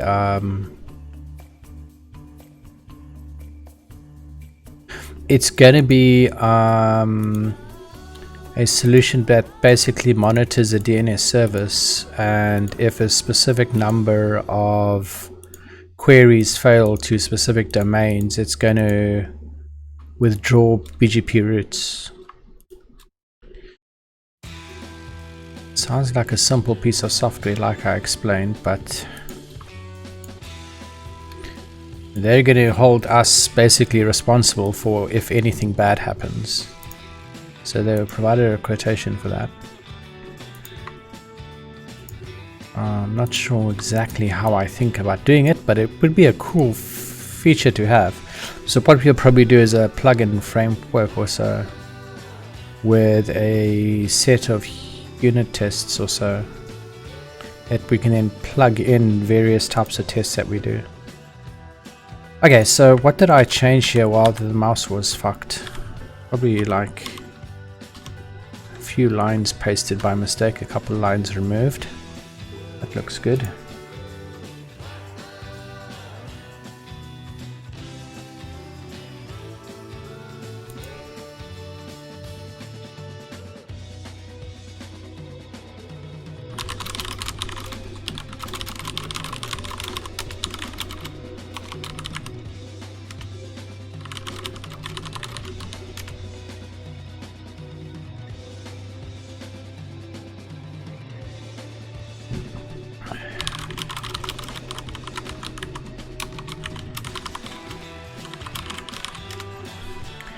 Okay, so we were busy setting up our BGP peer attribute quarantine, so that should get pulled into our use automatically.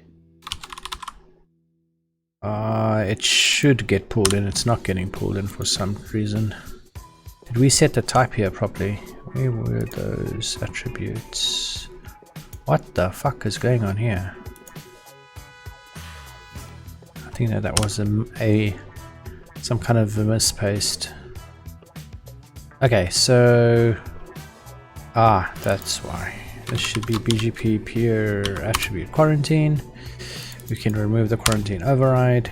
We can just initialize it down here then.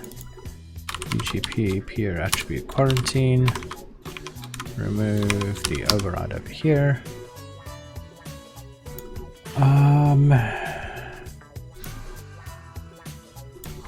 And then why are we getting red shit all over here now? What is this? Invalid syntax. Wait, what? Wait, what? First line should be imperative mode.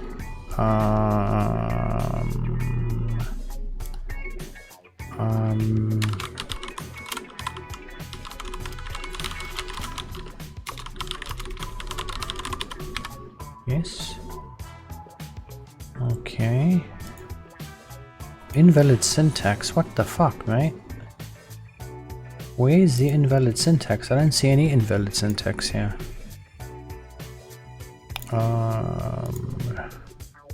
That doesn't make sense.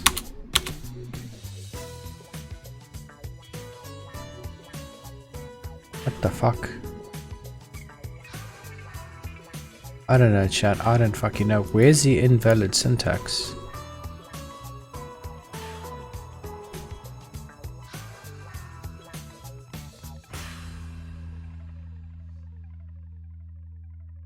God damn it, I keep fucking right clicking now.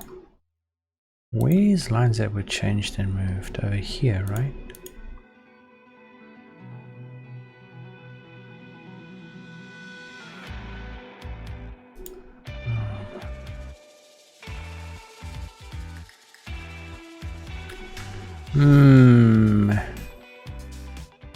I don't see any invalid syntax. Wi-Fi seems to think that there is some on the last line somehow. Oh my. Oh, it might be because I was still busy with this. That might be the problem. Peer attribute quarantine. That should automatically update the top of our file over here, which it did. That's pretty cool. That's actually pretty cool. Okay, so that was down here, right? Graceful shutdown.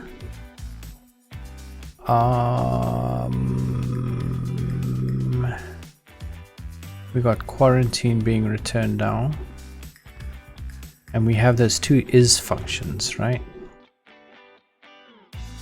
Which were somewhere down here.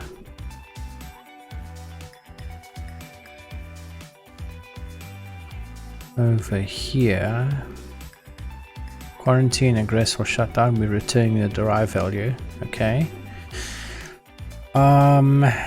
So then what we probably need is up top here. Pornhub is funny. Here is a joke God. written in Not one again. of the comments. What has ears but cannot hear? What, Kendra? A field of corn. Wait, what? What did you say? A field of corn. Oh god, never mind. So this will be config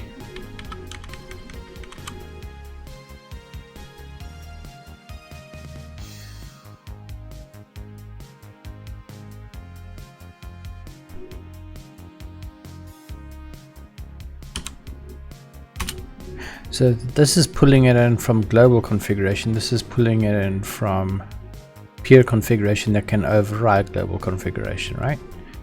And then what we have quite a bit further down here somewhere is if this is now getting pulled in from the override stuff. So then this would be shutdown dot override explicit. We can actually pull both in. There's no problem in doing that now because we're using the derived value, right? So we don't even have to care about the order in which we do this anymore. But I'd prefer this one to be underneath. So we got if BGP in BirdConf global state and graceful shutdown in BirdConf state BGP, if pattern matches the peer name, then we said graceful shutdown dot override pattern to the value, and then over here override explicit to the value.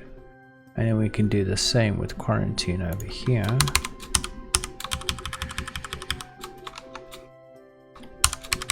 Same with this one. And what we need to do here then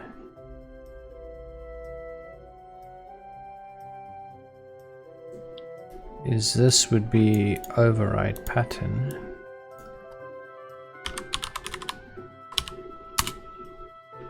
And this would be override explicit. I don't know any other way to do this because we need to store these values somewhere. Okay, and then this over here just sets if it was overridden or not, right? Or do we need something more complicated than that?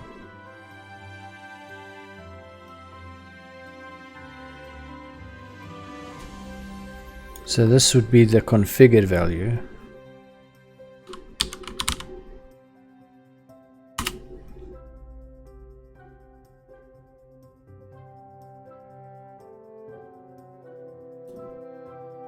And this would be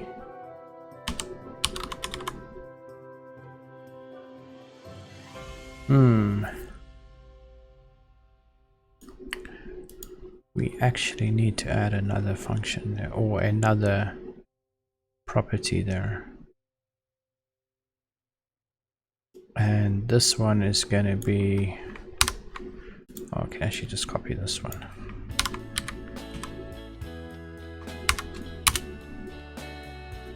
And that's going to be override value. That's going to be optional boolean, and that's going to be none.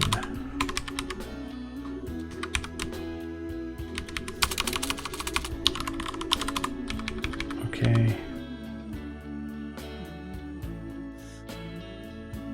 That's pretty much what we're going to do there then. Just make this a smaller function.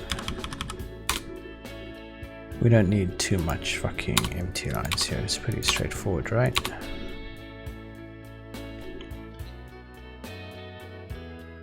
So that just takes the override then, equal to pattern if the pattern's not none, and equal to explicit if explicit's not none. So it'll be override value returning optional boolean. So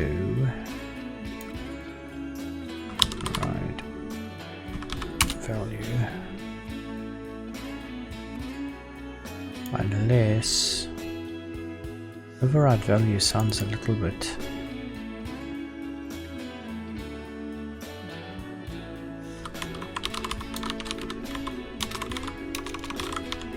derived override. I don't know. I don't fucking know what to call these things. That's derived from the override values. No fucking idea. No fucking idea, man.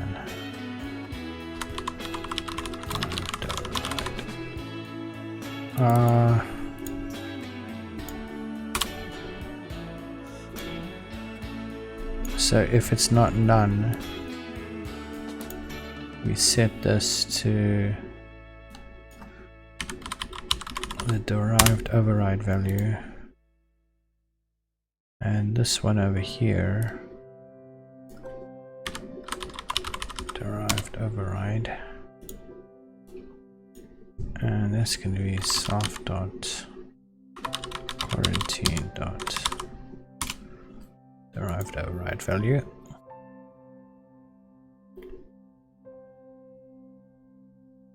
Hey there, I'm Novak12398. How's it going, mate?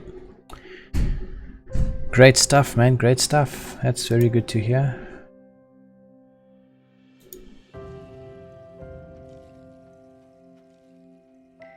That's very good to hear. Just give me a second, chat.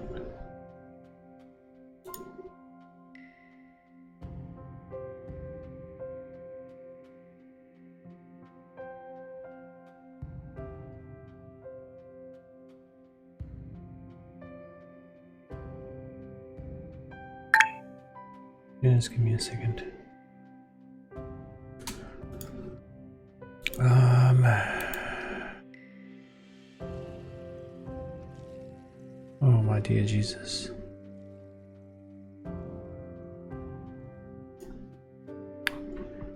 Okay.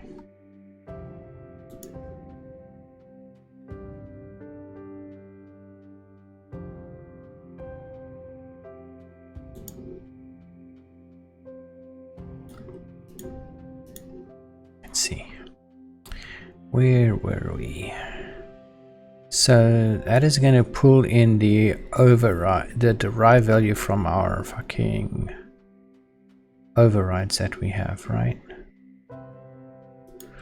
Now the thing is, how are we going to see where it's being overridden from? That's the question.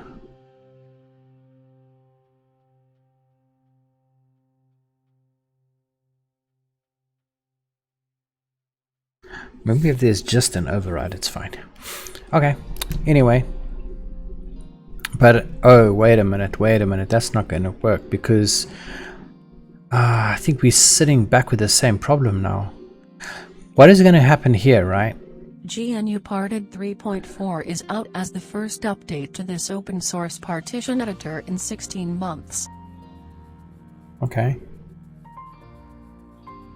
Thank you, dear Kendra.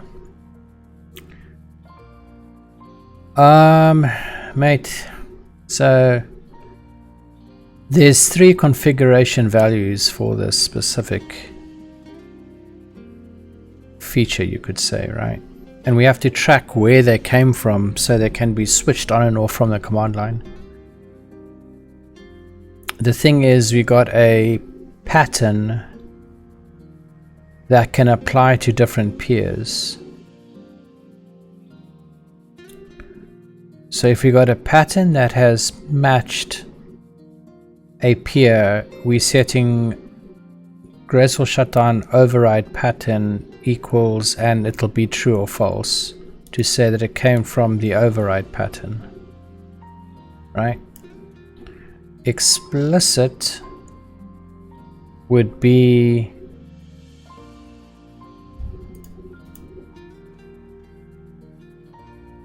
this.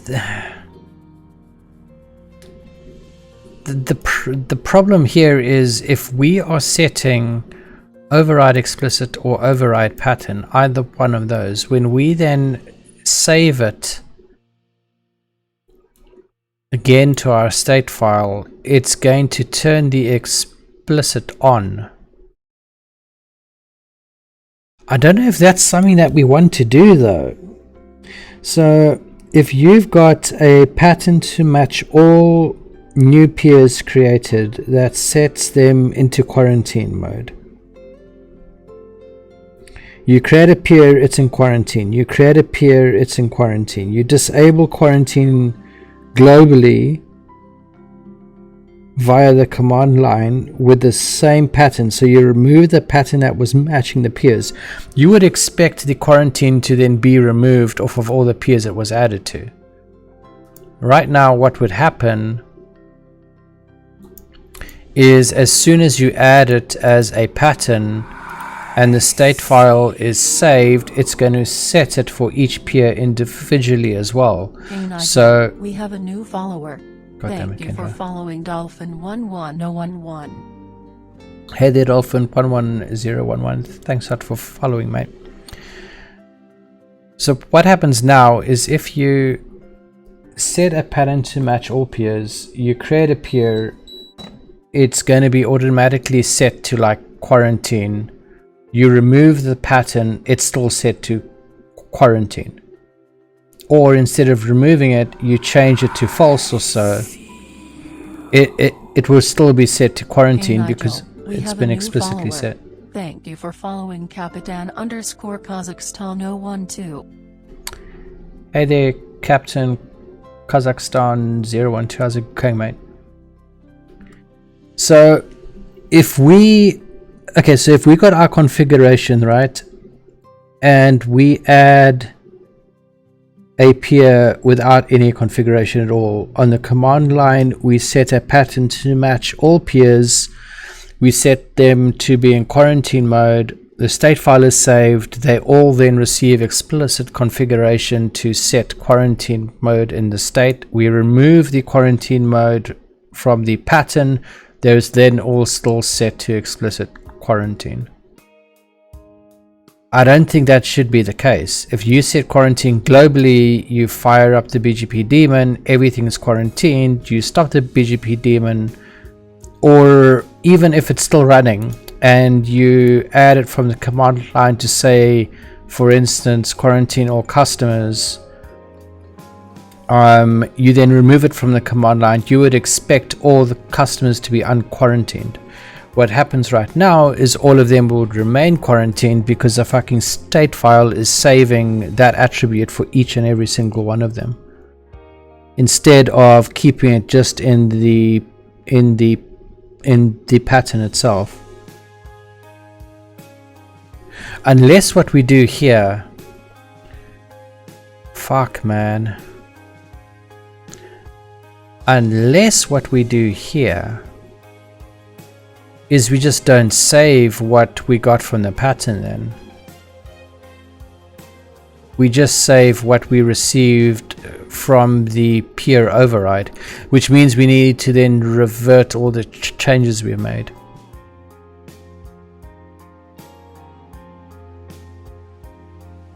So if we revert the class that we added, we have then just got graceful shutdown and graceful shutdown override. No, but you see, that's not going to work either, because now graceful shutdown override would be set by the global pattern we have. Ha.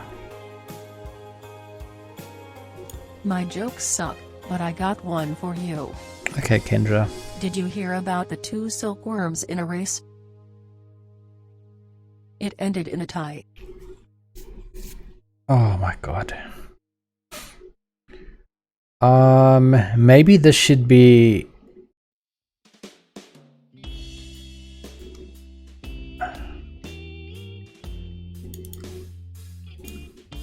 Maybe we should change this to like peer config,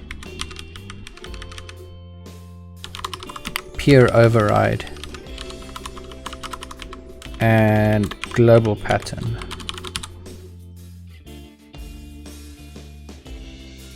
That might be a better idea. That actually looks a little bit better as well. So peer config, peer override, and global pattern. And this would then be global pattern. This would then be global pattern. This would then be peer override. This would then be peer override. Hang on a second, chat. I just got a high priority notification here. There's something wrong with the system's file system. Give me a moment. Give me a moment. Which fucking system is that? That's weird. Let me just quickly check system D there.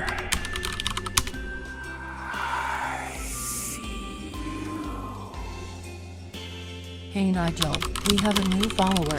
Thank you for following you.com. Give me a moment, chat. Give me a moment. What the fuck is going on here? What the fuck is going on here, mate?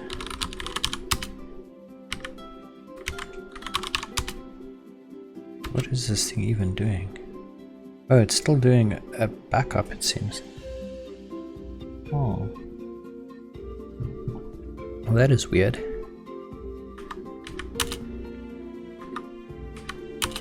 It's definitely doing something. The memory usage is changing. Let me just quickly tell my staff not to touch that.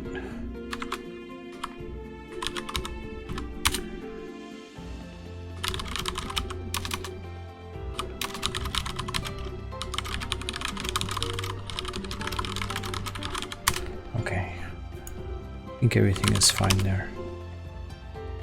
There's no file system errors or anything. It's just still busy doing backups. Okay.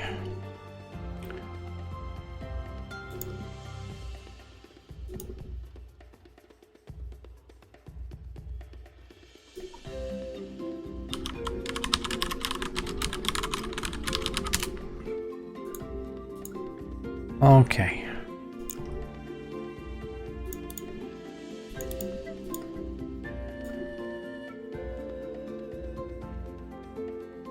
Okay, give me a moment.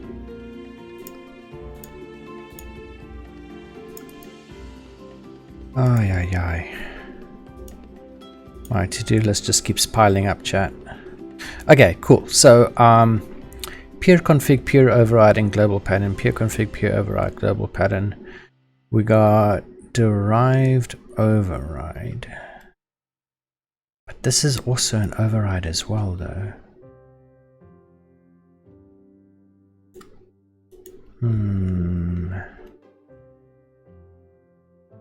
Unless we just save all three fucking items.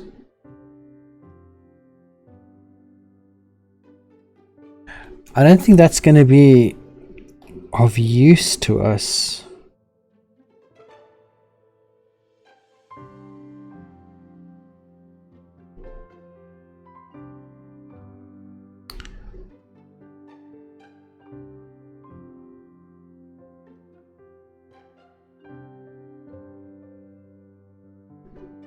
The thing is, right, if we want to show the current state of the running system, we need to store the values that was used during configuration, because some of those you can't get from the system itself. So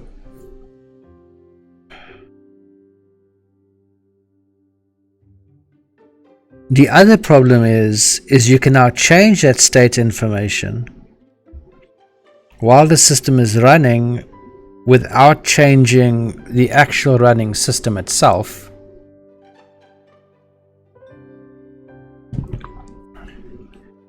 Unless what we do is we do this slightly differently.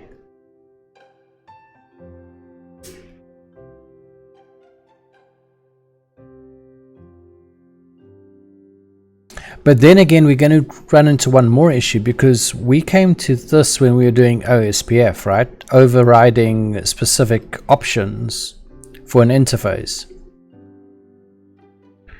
where you can override like the cost or the weight for an interface from the command line. You do a reconfiguration and it'll reload with those overrides in place.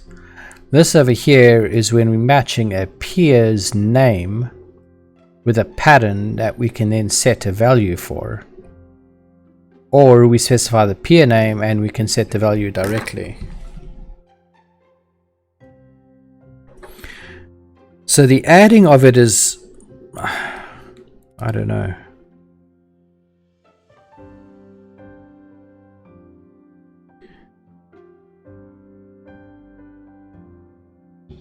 This is definitely a very fucking crazy thing to try and get right, I think.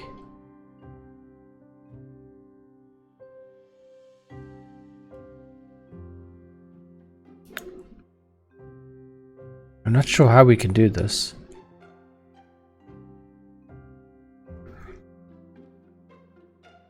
So the state of the graceful shutdown we need to store, because that is if it is currently gracefully shut down or not, but we don't know where that item came from. That could be a derived item between the fucking override value or the global configuration. But that should probably be the current state of it, but we don't know then if it's disabled in the config file or if it's disabled somewhere else, right?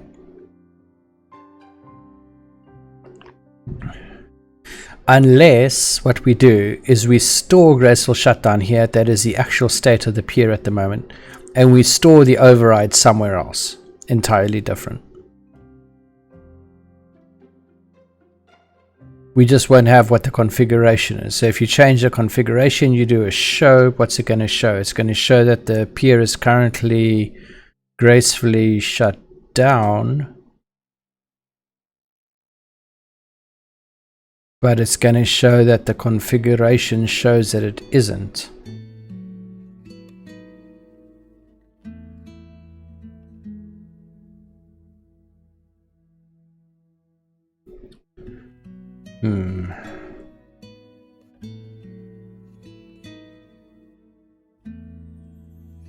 So if we store these like out of band of the peer's state, right, in our main BGP object with underscore like graceful shutdown, we can then have two items, patterns and peers.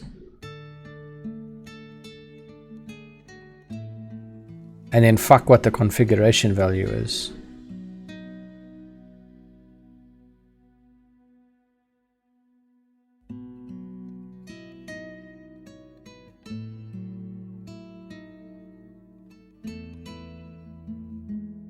That might actually work.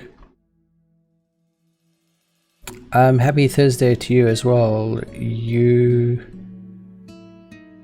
got sponged. How's it going, mate?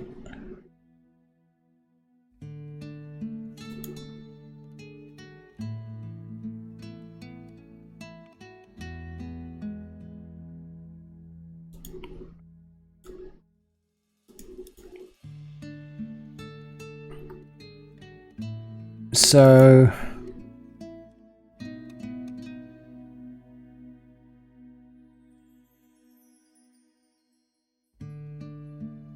hey Nigel, I think we do it that way. And delete all your email for you.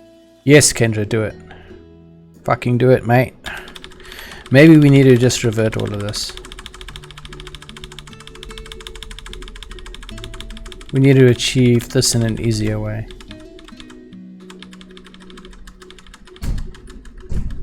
I think we just revert these.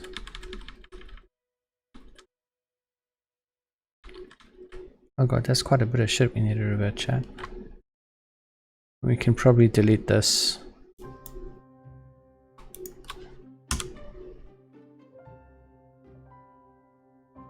Going good, man. Just had lunch and doing some final prep for a job interview I have in a few hours. How's your day going? Not so great, actually, you know. Clients asking for stuff, staff asking for stuff, mouse breaking, mid scroll, clients asking for more stuff, sending in tons of requests. Normal sort of day, actually, so I don't know. I don't know, man. Okay. This is going to then just stay as a fucking boolean for now. We can remove this one, fuck it. This is then going to be...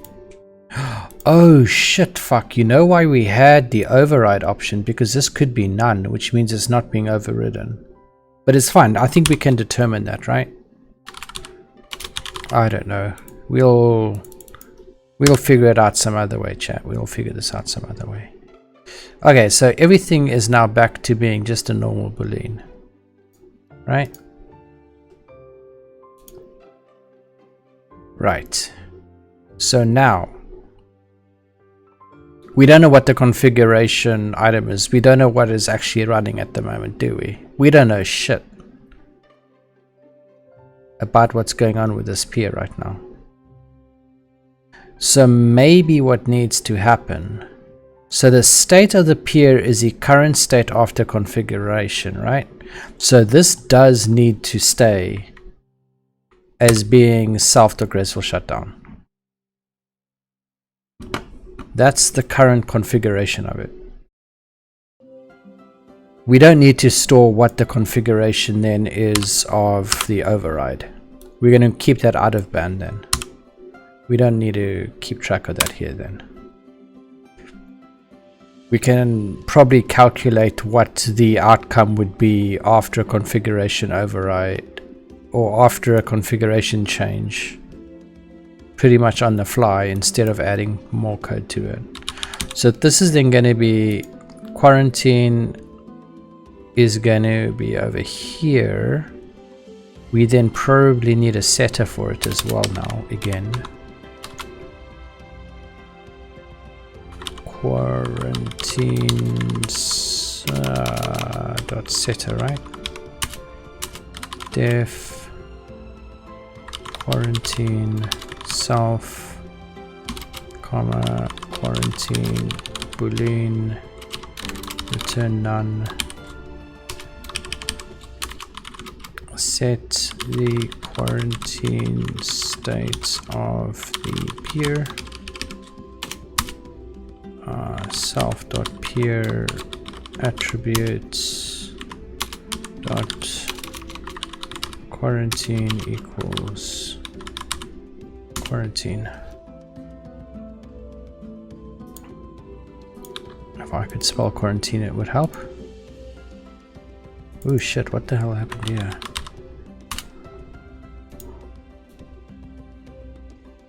Okay. And then, why are you showing an error? Because I can't spell, that's why. And then for the graceful shutdown, we're just going to do the same thing. Let's see what happens. Can we just rename quarantine to graceful shutdown?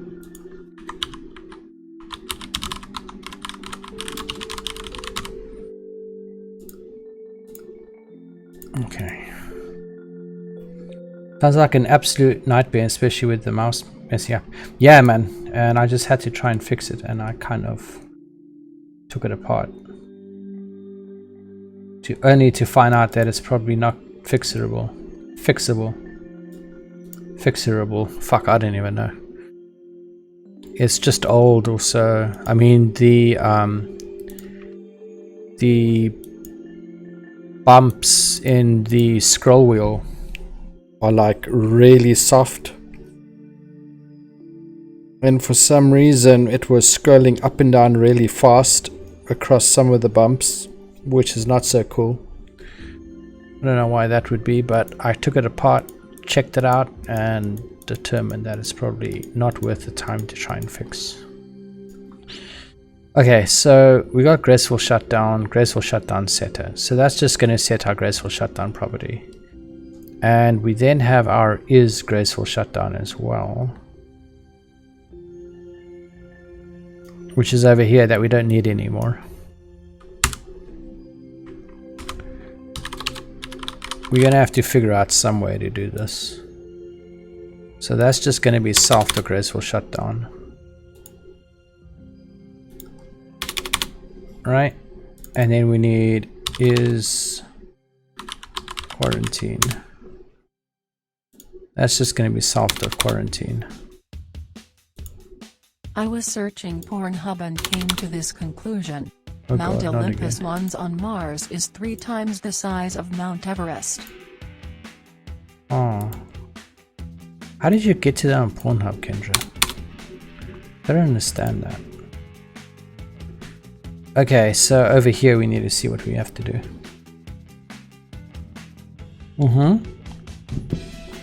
It's really annoying, man. And I mean, it switched only like a few pixels or so, but it is extremely annoying.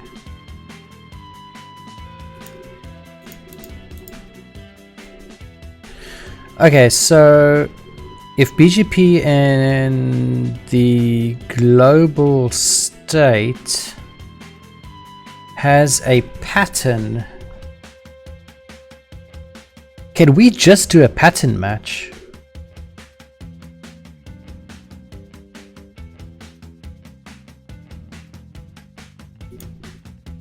The other thing is, how are we going to pull out the peer? So we got patterns and we got non-patterns. What happens if we what happens if this is like, I know it says file name match, but is it gonna match like this? We can maybe just do a file name match on it. So we treat them all as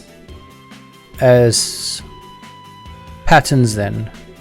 So we say if BGP and BirdConf global state and okay, so even if we did that, right, how are we then going to do OSPF that's got interfaces with specific values? Because this is just true or false, where if the item oh shit, you know why we didn't do it this way, chat? Because you can set it true or false. That's why we didn't do this. Oh fuck. That's why we added all that other code.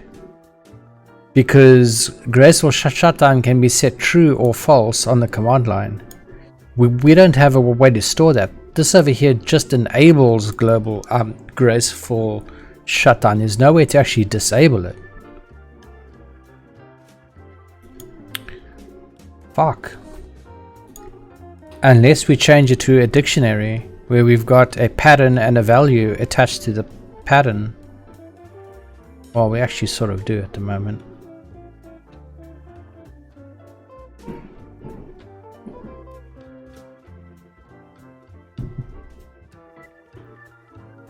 We actually sort of do have that. So right now, right, where are we adding this shit to? Oh god. We're not going to look at the peer list right now. Graceful shutdown, add, set peer. We're setting the value for it, right? So that needs to then be pulled in as a default.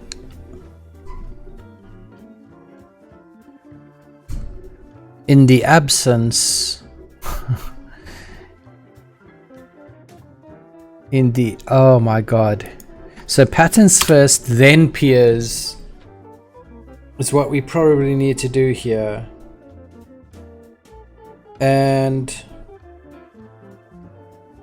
so we have the value for our peer at the moment. It's self to graceful shutdown. So we need to loop with patterns, we need to loop with peers, we need to determine if it should be overridden and override it, and then we just need to set the value down here, which we're doing at the moment. I think that might work. We then just maybe might need some way to rerun this again from the command line in the show function to actually check what, how, and where shit was being overridden and what the current status of the peer is. So we're going to then remove this over here, which checks the peer state. We're not going to fuck with that anymore. We need to loop with an item in the graceful shutdown list then, which means we probably need to update our code down here as well to not split these in two.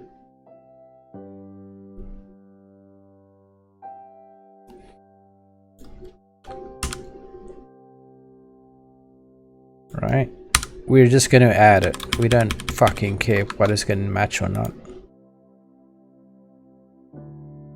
Make sure we have the global setting.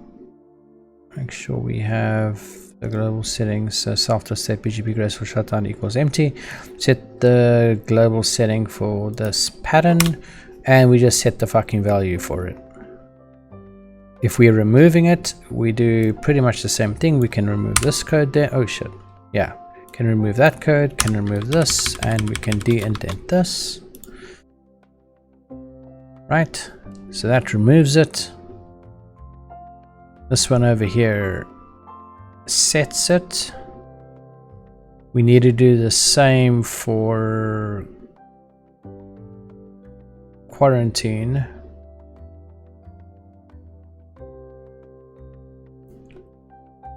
Which we appear to be doing already. That's weird.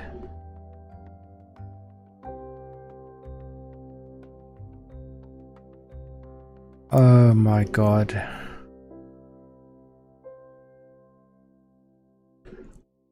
So this is the this is a problem, me having to split this shit over multiple days. Is now I can't fucking remember what we were doing here. We can probably delete quarantine and take graceful shutdown and just fucking rename it.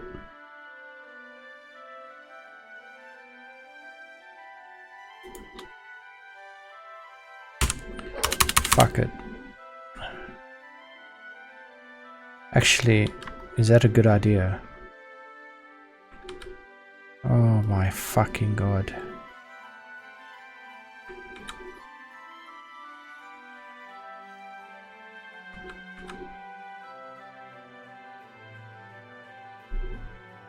Maybe it's not the best of ideas.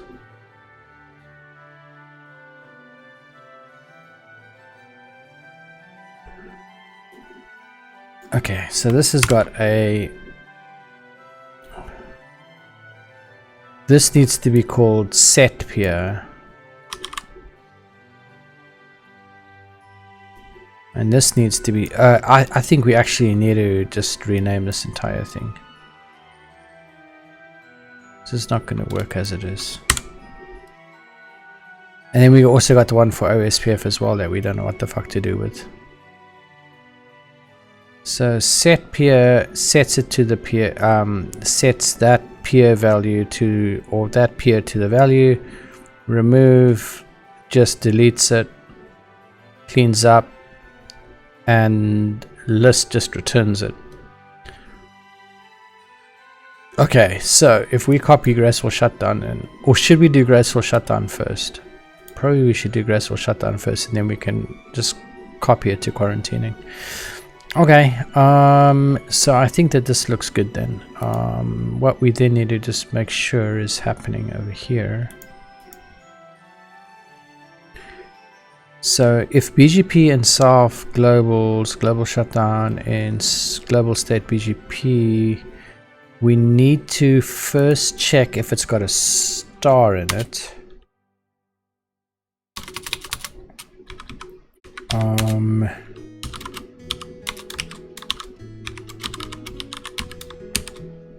If there's a star, we might actually have to loop over this twice, one to set the star values and one to set non-star values.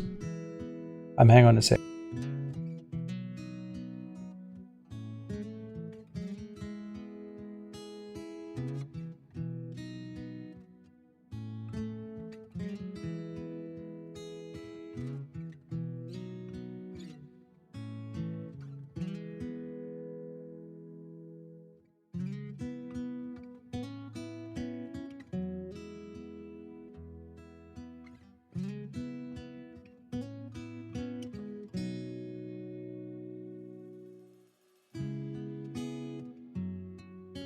My jokes suck, but I got one for you. I just watched a documentary about beavers. It was the best damn show I ever saw.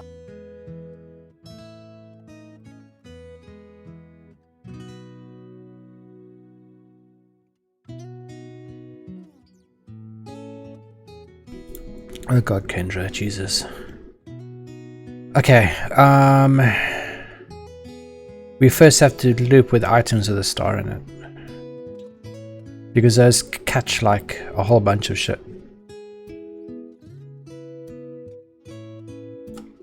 And if it matches, we need to explicitly like fucking override it. Like that, and then break. Unless we don't break here. No, we have to break. Unless we do sorted.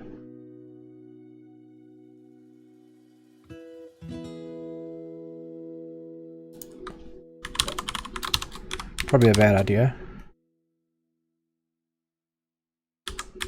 Actually, we should do sorted in our display rather.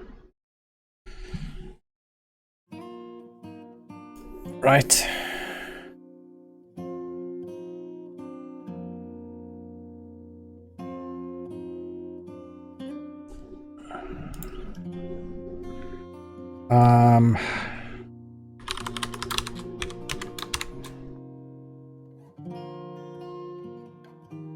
How do you do...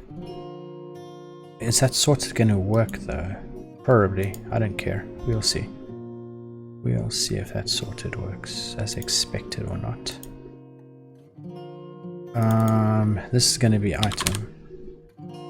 Right, we have to do this again then. Loop with patterns.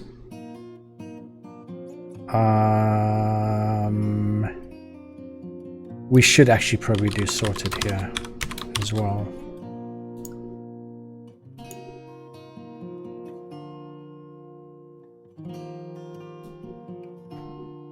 We probably need to loop with it again. This we can make and FN match.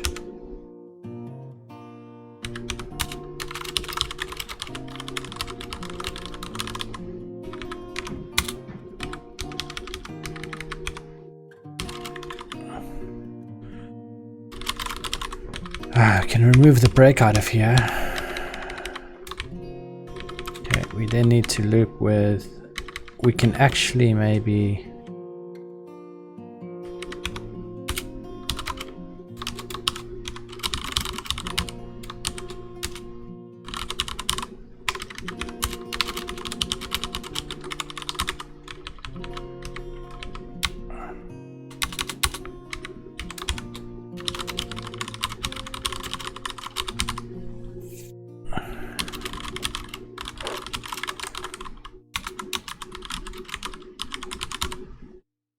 do something like this.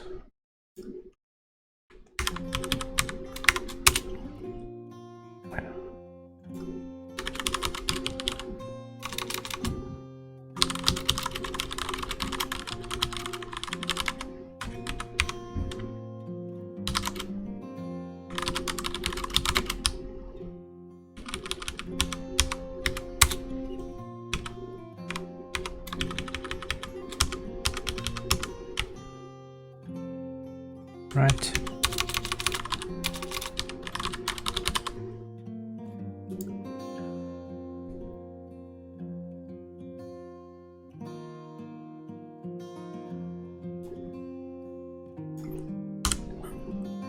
Okay, so we loop with the patterns.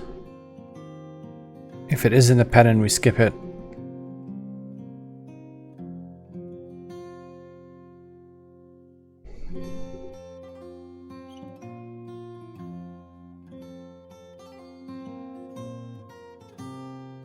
We don't even actually have to do that. We can just put this above and do that in an else. But it's going to be indented one more time. It doesn't really fucking matter though, but...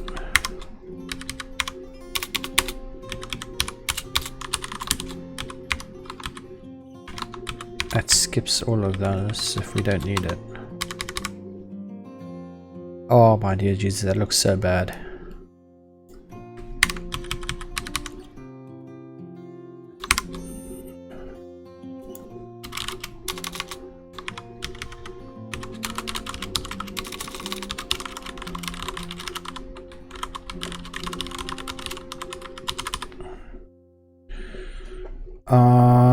Check if we have an explicit setting. If name is in there, then we just use that value. Else.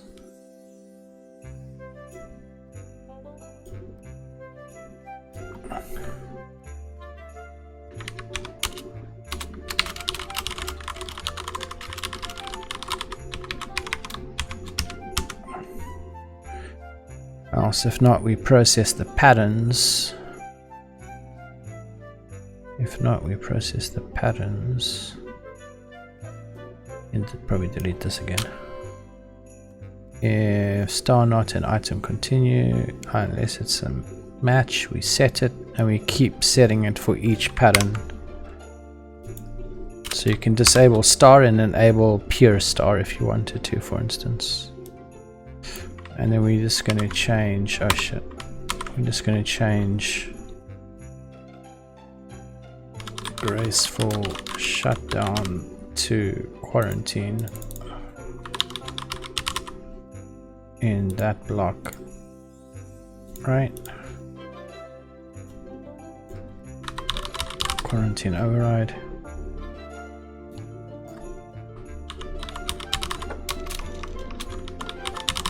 Okay. Ah, fuck, chat. I don't even know. Okay, and then this just stores a state of what the configuration was at that point. Okay, let's go funny. down. There is a joke written in one of the comments. What did the left eye say to the right eye? What, Kendra? Between us, something smells. Oh my dear Jesus. Okay, so graceful shutdown set peer, which can be a pattern. We just store it. We're not doing anything special. Remove peer, same thing. We just fucking remove it.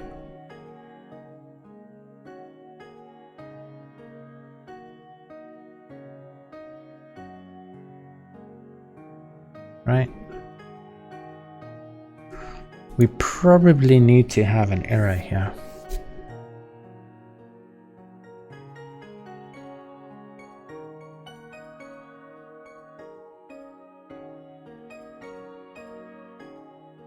If it doesn't exist.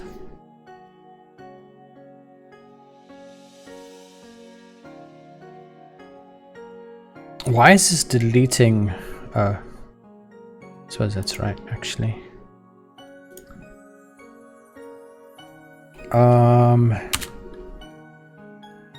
If peer not in there, then we need to raise an exception.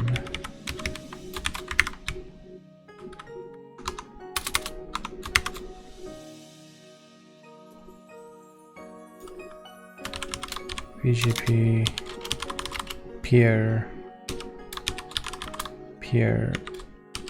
not found in BGP peer cannot be removed from graceful shutdown, does not exist.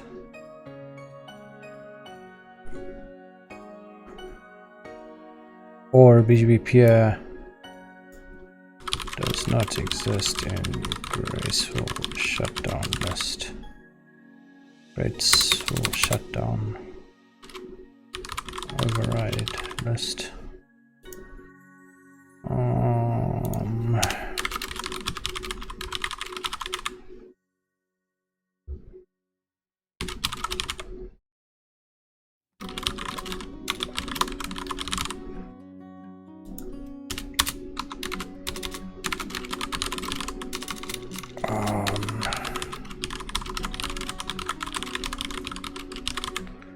Okay.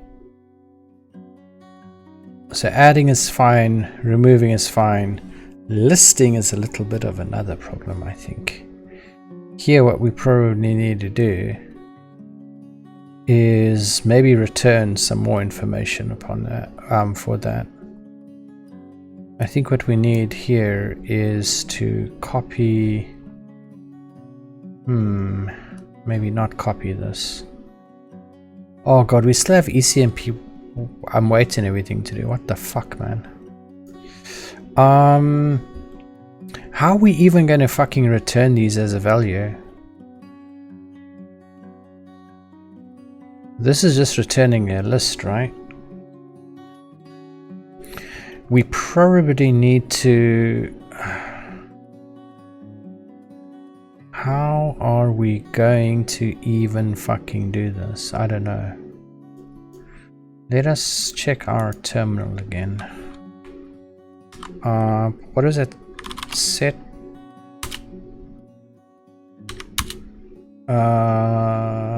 Okay, so you can override it, right? BGP peer pattern key star set to false. That is actually supposed to be saying something slightly different. And why is this still called add? Didn't we change this to set? Oh my dear Jesus. Okay, that's now set. This is going to be set soon.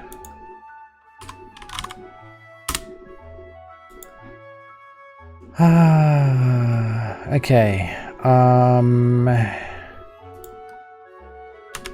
Graceful shutdown set for peer pattern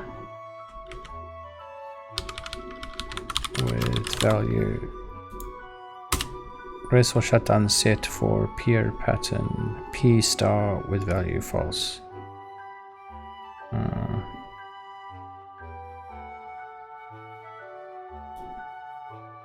Maybe we can give a little bit of a better message here.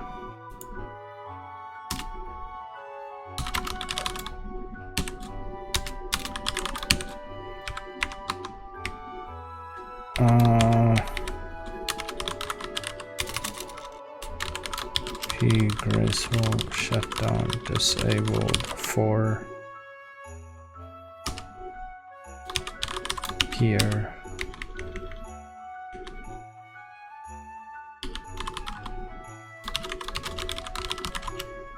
peers matching peer, and then over here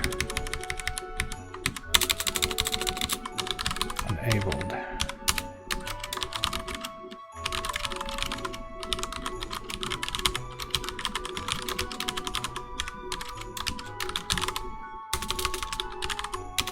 Fuck. Okay. BGP graceful shutdown disabled for peers matching, whatever. Okay. If we do show peers in graceful shutdown. That's not really what I'm after, but hey there, Bloopy, how's it going, mate?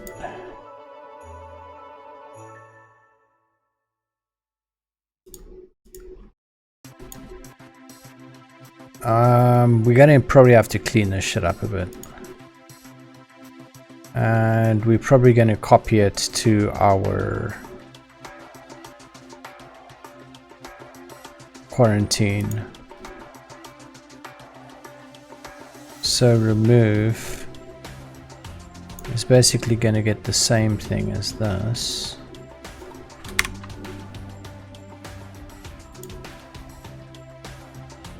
Right?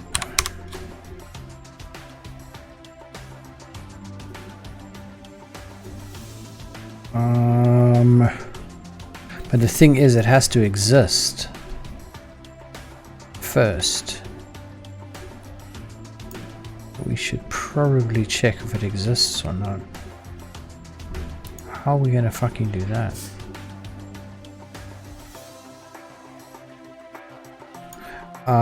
It'll be fine. So BGP graceful shutdown override removed from peers matching peer.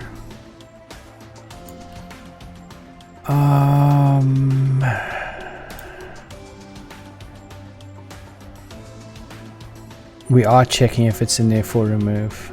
Have you overtaken Cloudflare yet? Huh. Yeah, unfortunately not, mate. Taste, Uni, how's it going, man? How's it going with you today, mate? Hope it's going good. This might be the best joke yet. Oh god, Kendra, not again. What is a witch's favorite subject in school? Chemistry. Spelling. Oh god, spelling. Oh my dear Jesus. Kendra, no. No, no, no, no, no.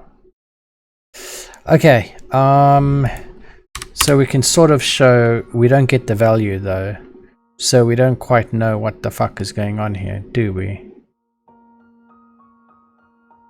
We should actually grab all the peers, all their states, and all the global overrides and display it in output here. That's what should be happening. Not just that. So if we go remove p star, BGP graceful shutdown override removed from peers matching p star. Okay. Set it to false. BGP graceful shutdown disabled for peers matching.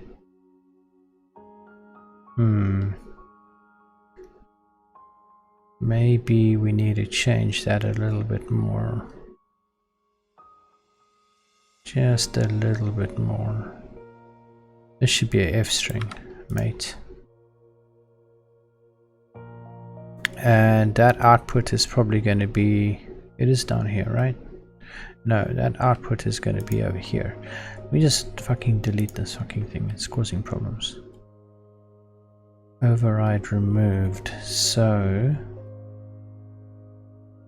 that means that when we remove it, we got the right message. When we set it, BGP Grace will shut down.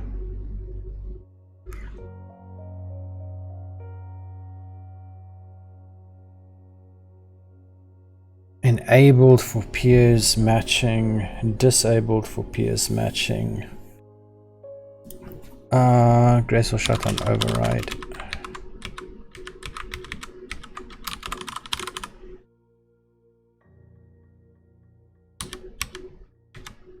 BGP Grace will shut down override for peers matching. Set to enabled.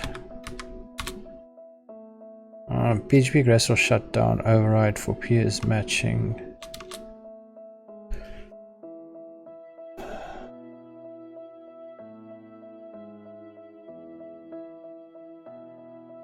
BGP Grace will shut down override enabled. Maybe something like this might look nice.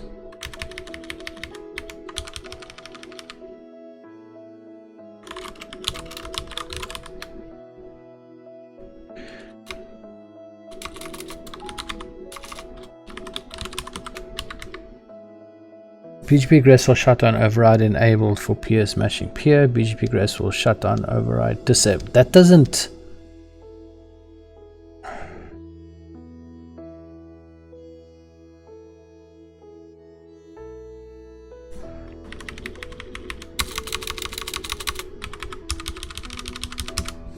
BGP Grace will shut down enable for peers matching that. BGP Grace will shut down disable for peers matching that. BGP Grace will shut down removed for peers matching something. Okay. Okay. I don't know, chat. I don't fucking know. What does our BirdPlan.state file look like? We've still got that fucking underscore thing. Let's just delete all the graceful shutdown stuff. Okay, let's try that again. Show none, right? Set peer 1 true. BGP graceful shutdown enabled for peers matching peer 1. Set for p star true.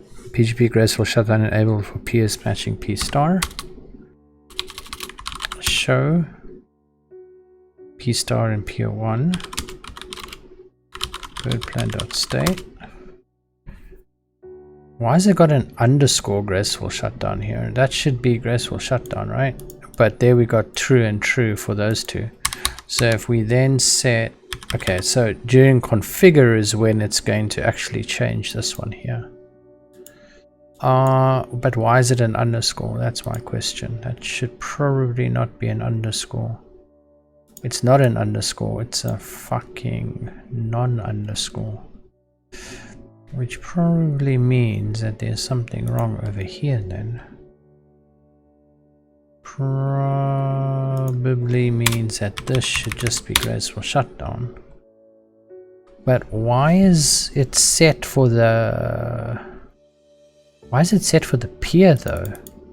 I think I got a virus from browsing too much porn. Oh my god, Kendra. Not again. Jesus, mate. Delete, delete, delete. Delete.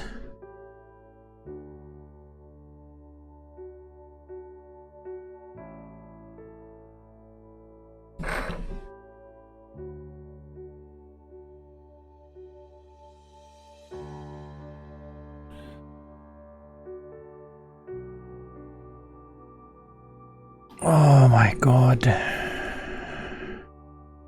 Remove peer. It's going to remove it, right? I still don't know why it's saving that there. It's a bit weird.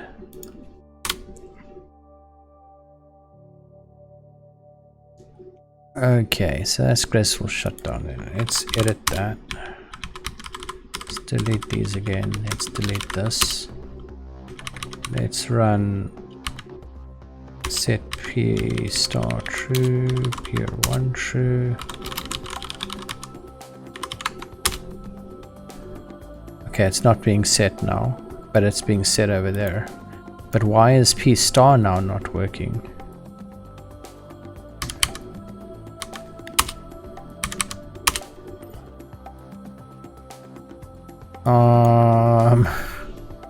The fuck? The fuck, mate? Are we looping with the wrong shit here, probably? Yes, we are.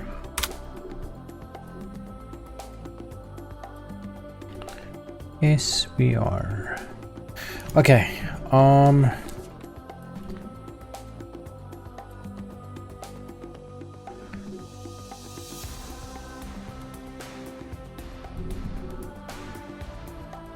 if peer not in, return error, do peer. If not, after state, which request will shut down, delete. Okay. Okay, let's try that again.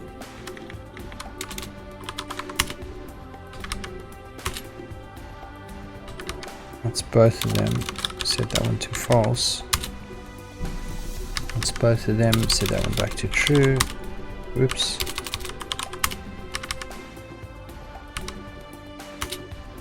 That's both of them. Show. That's both of them.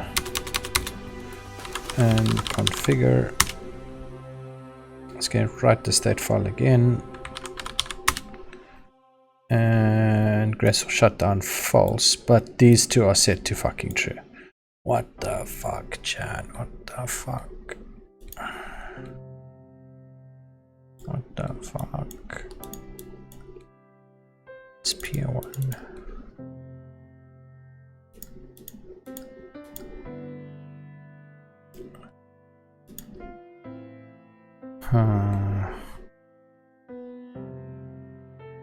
Ah, it's because there's underscore here.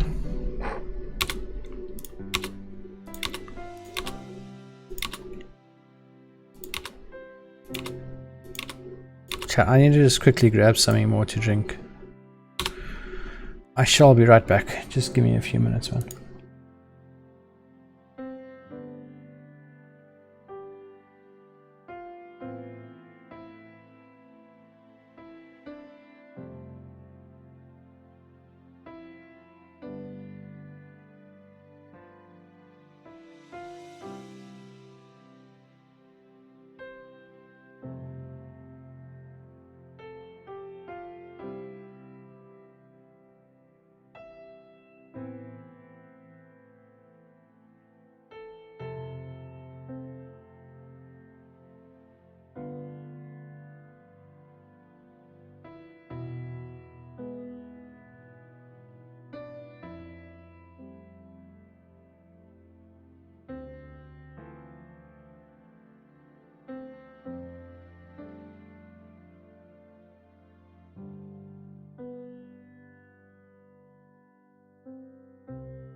I just found something interesting.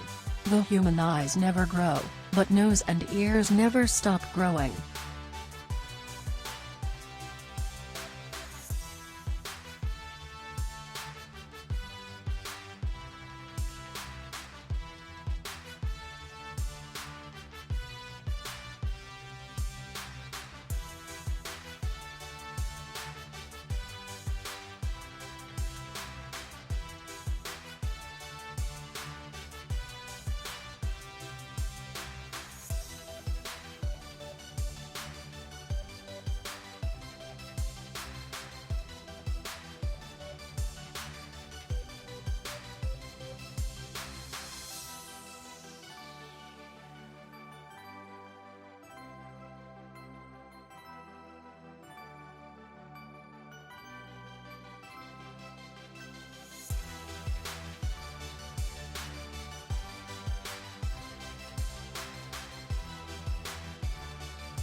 Great, chat, I'm back. Just give me a moment. Let me quickly check some messages here.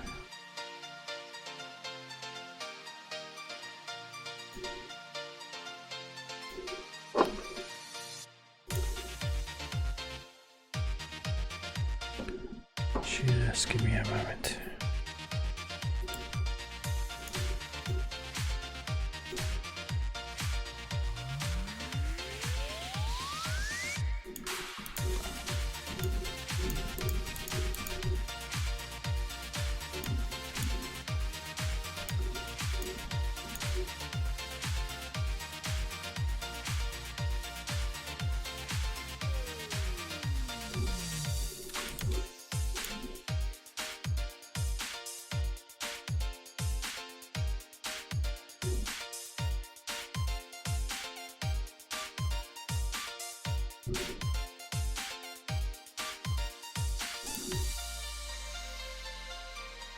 Just give me a second.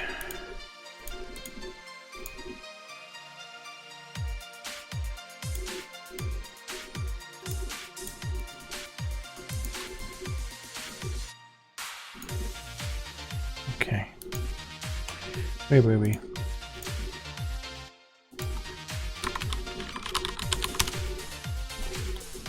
Get Kendra back.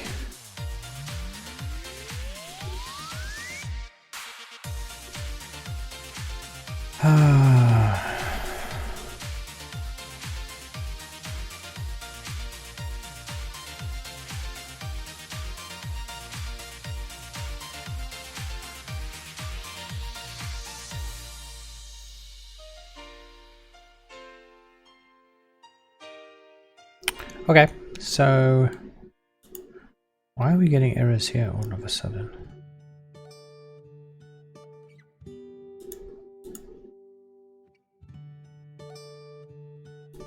Oh, that's actually correct.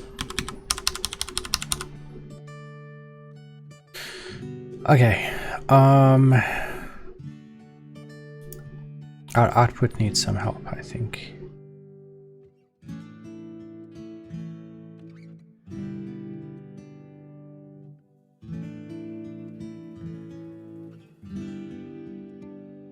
This peer list.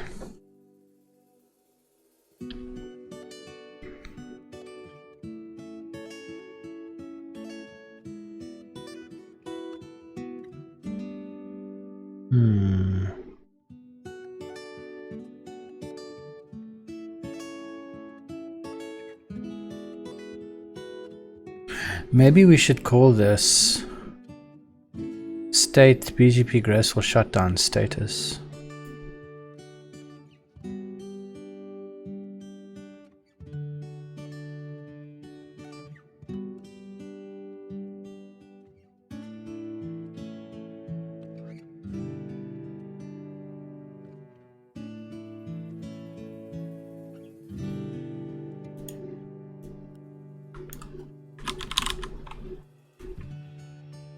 And maybe we should return a dict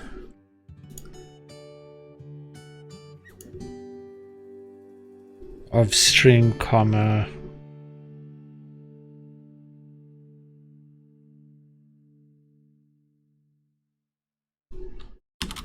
dict string boolean.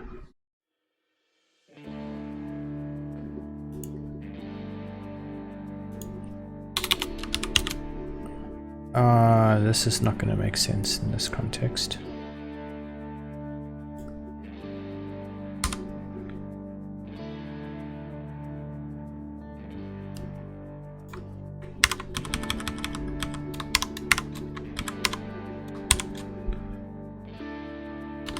Dictionary containing the status of overrides and peers.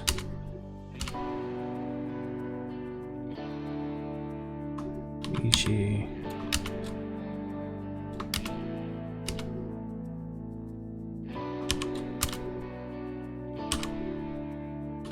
overrides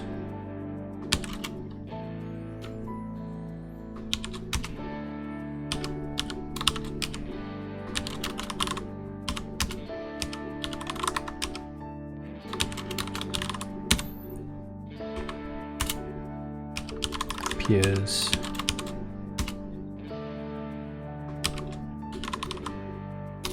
Want to hear a joke, chat? Here it goes. Hip, hip. Hip, hip, hooray. What? Kendra, are you fucking feeling okay, mate?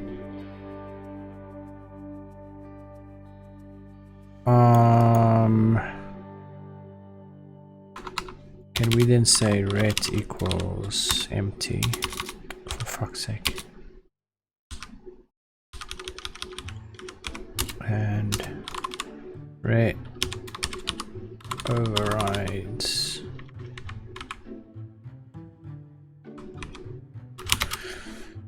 is equal to, we need to probably do the sorted, right?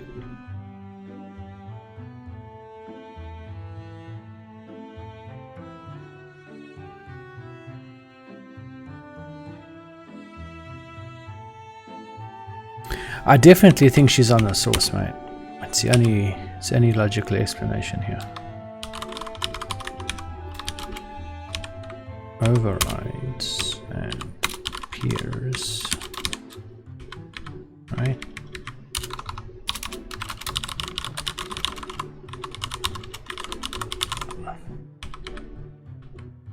Why is this throwing an error now? Syntax error. Oh, missing a comma, mate. Maybe what we need to do is for peer comma value in sorted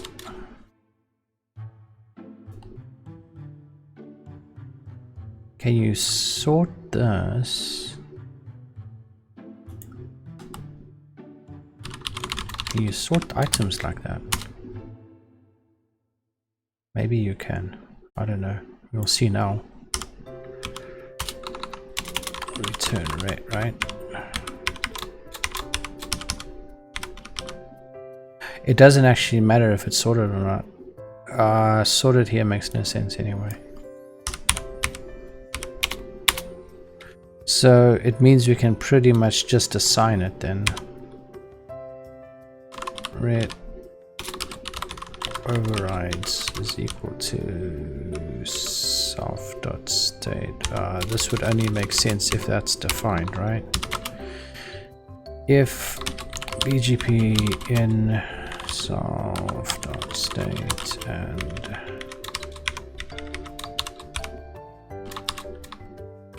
graceful shutdown in self.state BGP ret overrides equals that, and for peer in self.state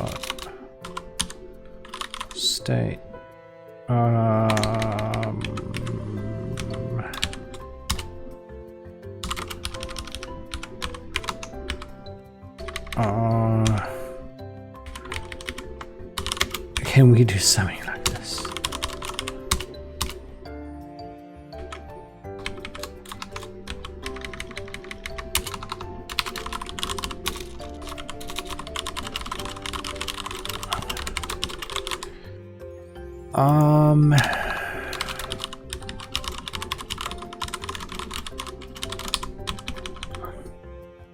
And this then needs to be, what is the structure of this fucking thing?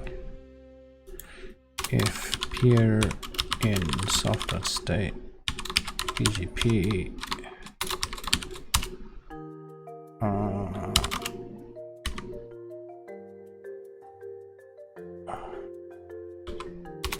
for peer comma peer state in self.state BGP peers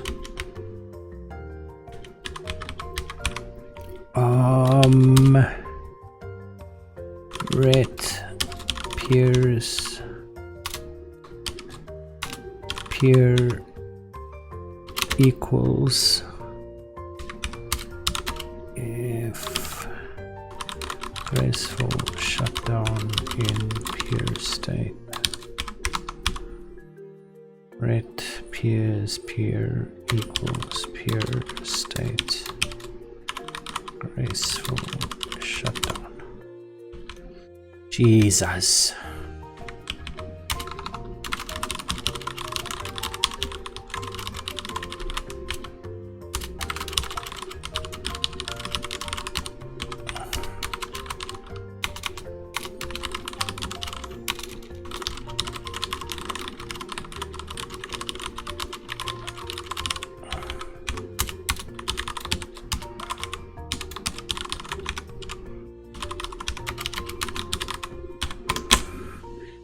Okay.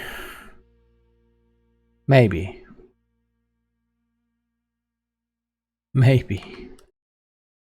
Then, over here,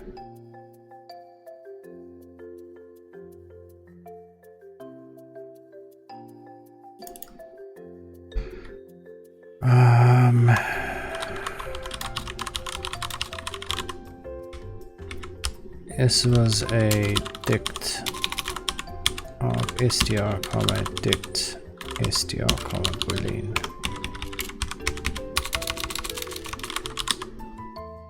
Right.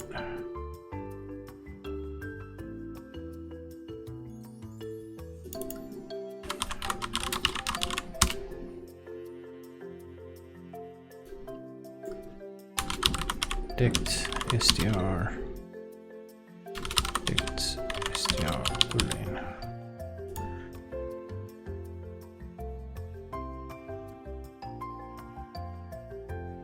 Maybe we can fix that up a little bit.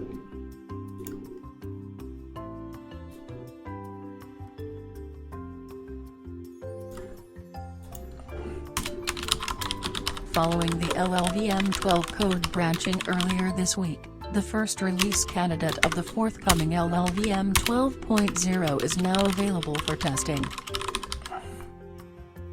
Okay, Kendra, thanks.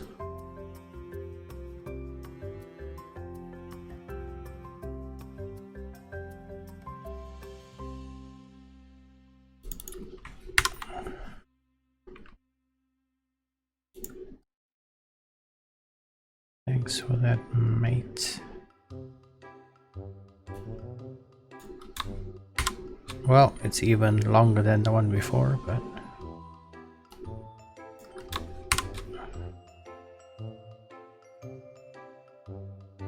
fuck it. What are all? Oh, these are all of those issues that we found, right? Okay, that's fine.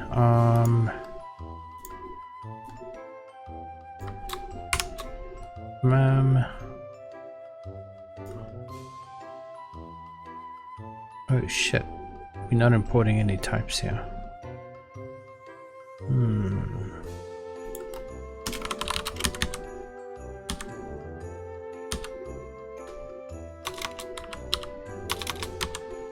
Where the fuck does that shit come from?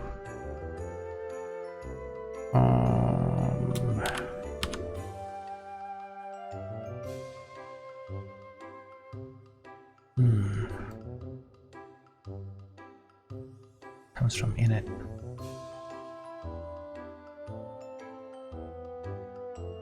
Fuck.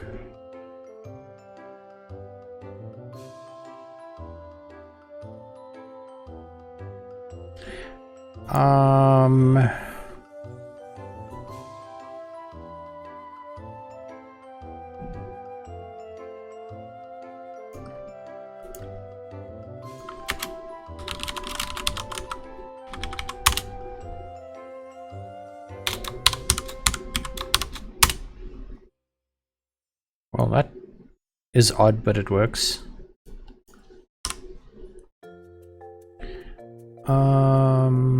Okay.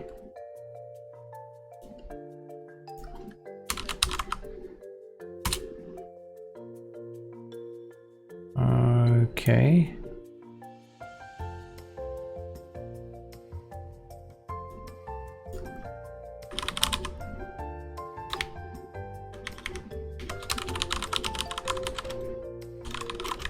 This is going to be configured peer status.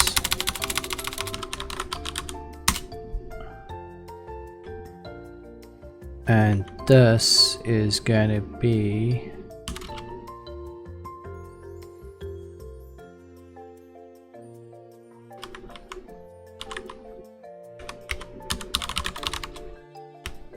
can we do a sorted here?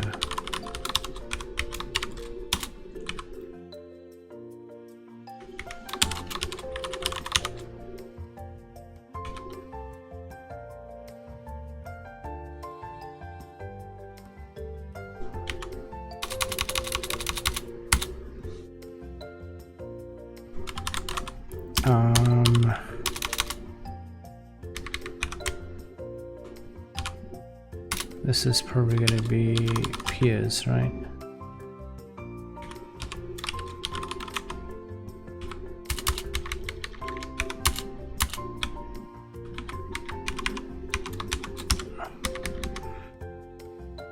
Oh, my dear Jesus.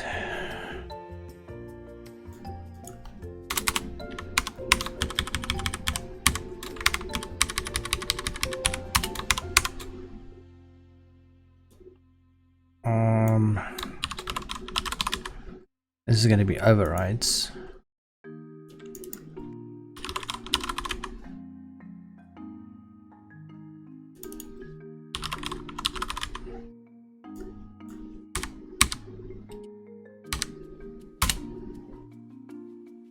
Too many values to unpack, expected to. Well, it's probably because I sorted, right? Fuck. How do you get a sorted list then?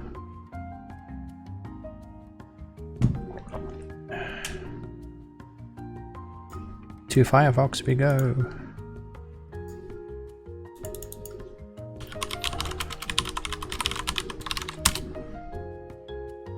I just found something interesting. The longest word in the English language, according to the Oxford English Dictionary, is pneumonoultramicroscopic silicovolcanoconiosis. Wait, what the fuck? What the fuck was that, chat? I found something interesting. The longest word in the English language, according to the Oxford English Dictionary, is... Oh my dear Jesus.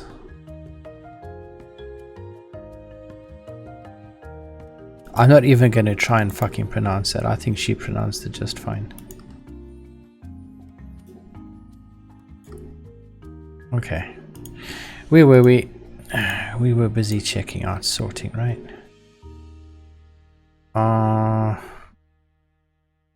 We actually have to do it on sorted keys. We can't get the status like that. I don't want to do anything crazy here. Let's just fucking do sorted like that, and status is going to be equal to this.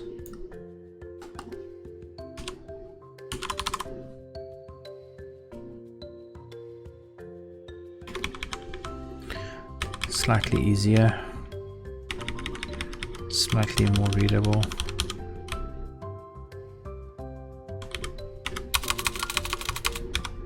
Status is equal to peers, peer. Too many values to unpack. How the fuck can there be too many values to unpack, mate? Do you try to have clean code in your first go or only when refactoring? Like right now I don't really care, but as soon as this works we'll then go over it again. I mean, I sort of try and be sort of clean and tidy, but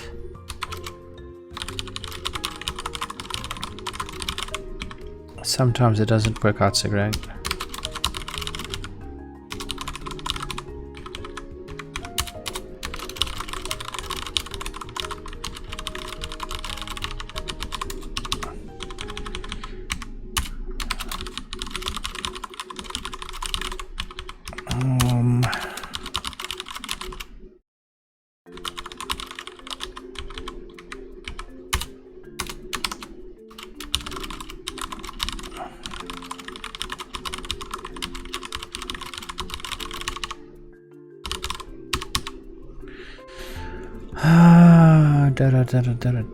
So what is this error that we're now fucking getting here though?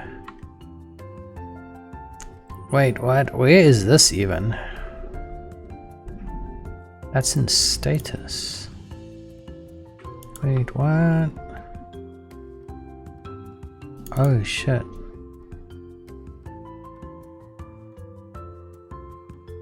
The fuck? Oh, you know why that is? I forgot an items here. Oh, well, that looks not... Well, that looks a bit weird, actually. Overrides true, true, and appears currently set to false. Well, that's probably not ideal. Why are those displaying like that?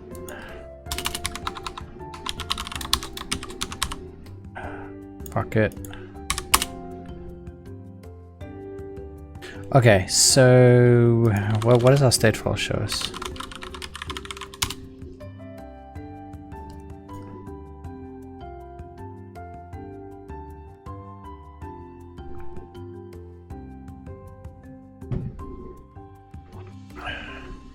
true, true, and false. Okay, so that's correct. So if we do a reconfiguration now, right? And we do a show again. True, true, true. We now set peer to false. We do a reconfiguration again. We do a show again. And it's set to false. Okay. Remove peer 1. Do a show. This should end up being true if we do a reconfiguration. Perfect. We remove P star. Do a show and it's gone. We now do a reconfiguration. Show and it's set to false.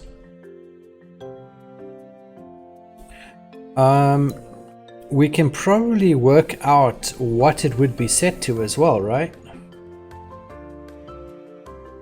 So we could have overrides, configured peer status, and pending status, which would show us what they would get set to if we were to do a reconfiguration. Hey there, Greeny AUT, how's it going, mate? I recently got into coding programming and I'm losing my head over. Yeah, sounds like me every day, mate. What I can only assume, simple thing, trying to get a web scraper to work, but Chrome Incognito opens up before you continue, accept cookies, blah blah blah page, and I can't seem to make an interaction with it. It's a widget according to the HTML code. Anyone here already had the problem and knows an easy fix? Also, I have no clue what the heck is going on. I'm not sure about that, mate. I haven't tried to do any web scraping myself. Maybe someone else can possibly lend a bit of advice there. Okay, so we can probably calculate what those items would be then, right? We can probably do that down here. Which means...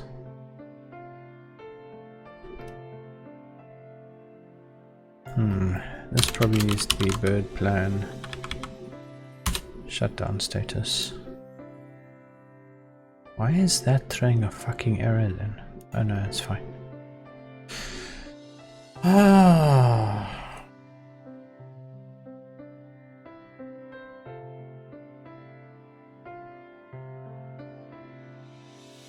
How are we going to calculate that then? Because the calculations that we currently have are done all the way up fucking top here, right?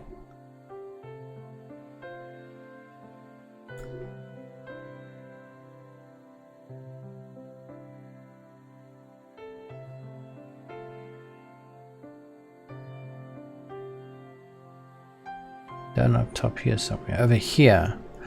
We would need to then just duplicate this code again. We probably have to anyway.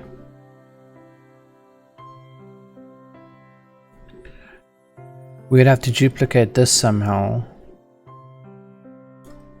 into our function that returns the status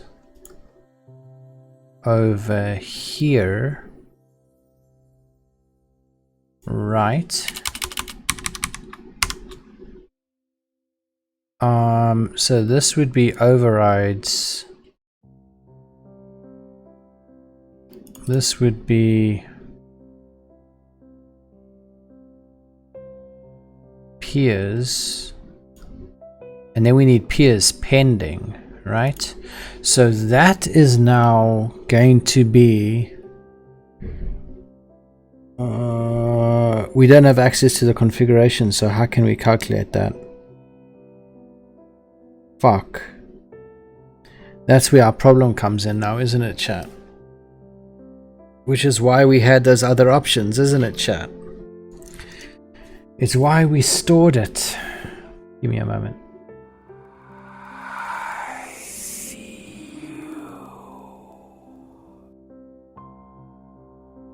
Hey Nigel, we have a new follower.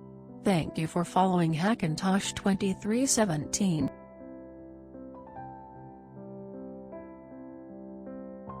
Want to hear a joke, chat? Here it goes. What do you call a cow with no legs? Ground beef.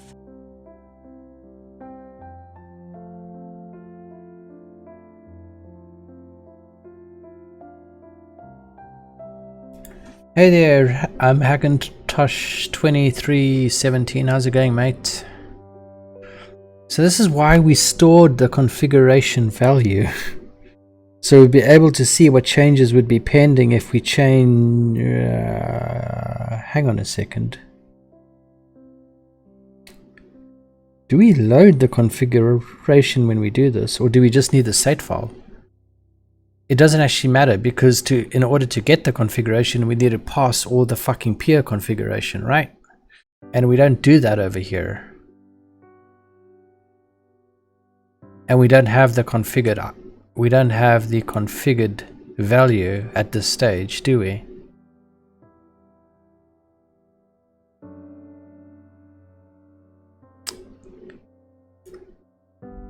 Fuck. Maybe what we need to do,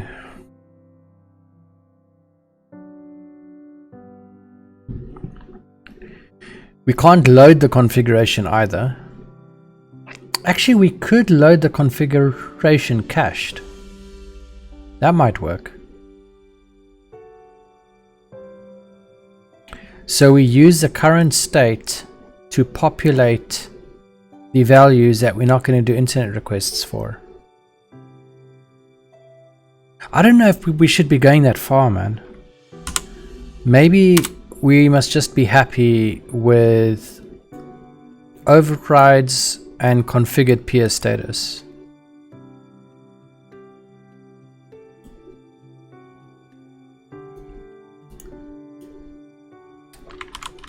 Maybe we just need to be happy with that.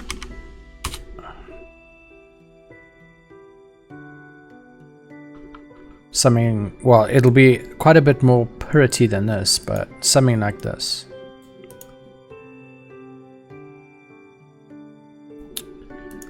Maybe we need a new line at the end of it as well. Right? I don't know if we should be pulling in our config file as well. Hang on, but that loads config. It does load it. Now that is weird. What does that function do? I mean, if we load the config, it's perfectly fine. We can then just fucking compare it, right? Why is all of this showing like it's fucked?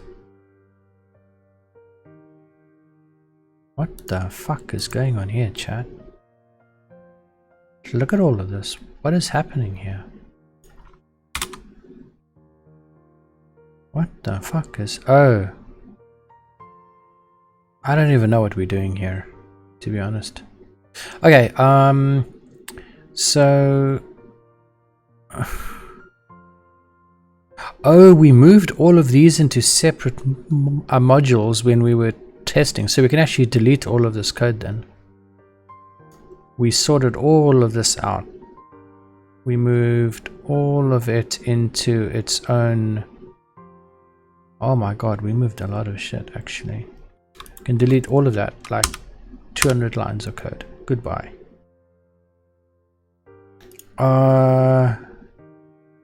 We are actually loading the configuration. Well, that's weird. That's very weird.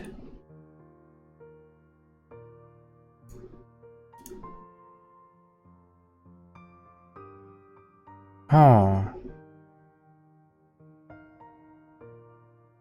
Okay. If we are loading the configuration, then how do we query it? How do we query the peer information? Because this outputs what they're configured. Wait a minute, where are we? Yeah, this is status getting pulled from here, but we don't have a handle on... Oh, BirdPlan is self, right? Oh, it's self. So can't we go self.bgp? Where the hell was that code now? Fuck me, man. Oh my god, chat. Oh my god. Oh my god, I'm so bad at this. Okay. Maybe what we need to do... Let's comment this out first, right? Oh my god. And let us... do something like... I'm just concerned that we're going to have to add the same thing for all of the show functions. It's going to be a bit of a pain in the ass. But anyway, let's just see what we can do here for now. So what we're going to have here then is for peer in self dot protocols BGP. What is our handle for the BGP protocol, chat? What is it? What is it? BirdConf maybe. BirdConf dot BGP. Nope. Protocols. Protocols dot BGP dot peers. Yes, got it. Okay. Why is that showing up as all fucked up? Protocols is unknown. Wait, what? Wait, what? BirdConf is unknown. Why is BirdConf unknown, mate? What?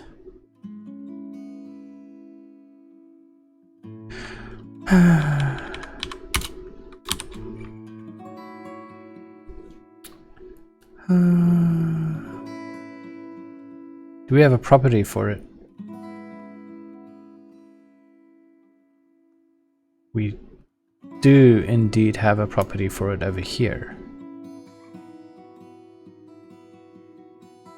Chat, can I download the internet? God, Kendra, Jesus. Leave chat alone. Chat does not like you.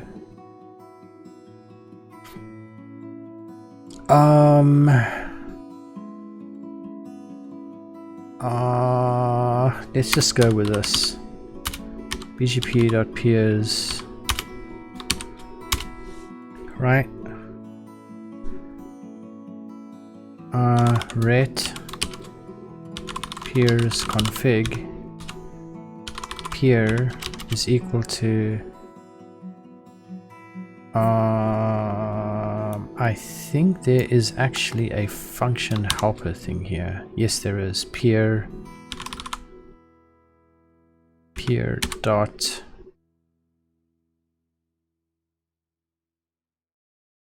graceful shutdown. Maybe that works. Maybe that works. It probably actually will work. Configured peer status. So we need... this will be configured or peers config. I think it was config, right?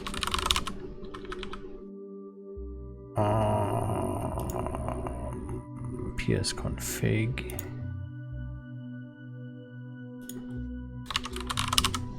Okay.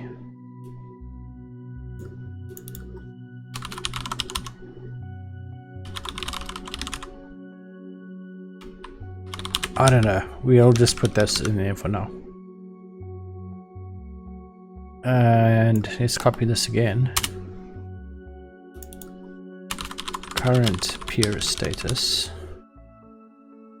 That's going to be peers, right? So let's just remove this again. Right.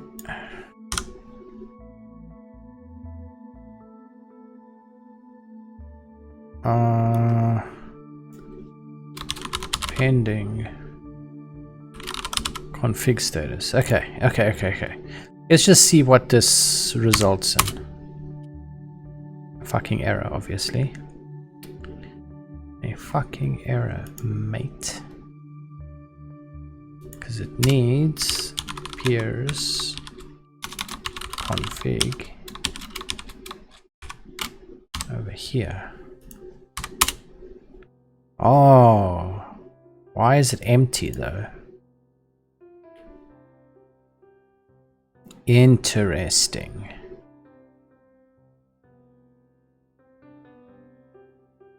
What is this? What is this? It's a fucking dictionary. Oh. But that's fine if it's a dictionary. Why is the configuration not loaded though? We have a load config, but it's not actually loaded the configuration in.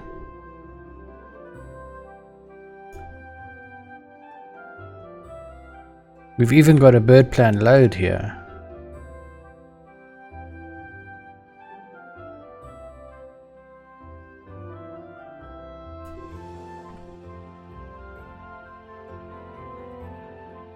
It's definitely doing something.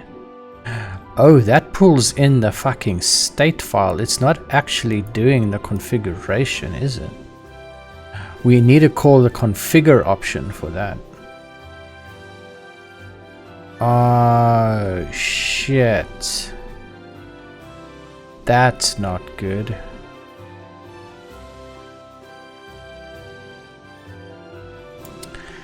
Well.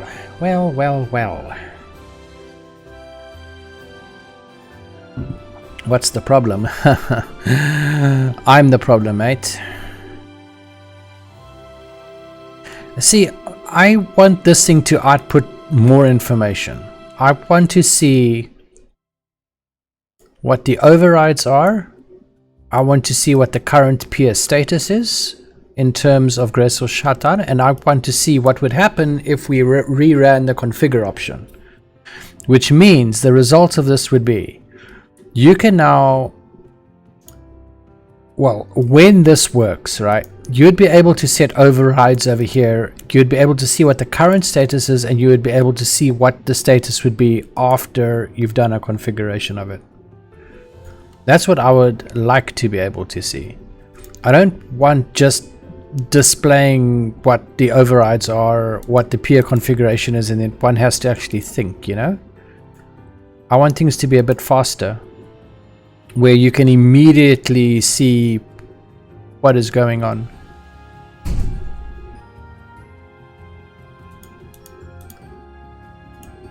This might be the best joke yet.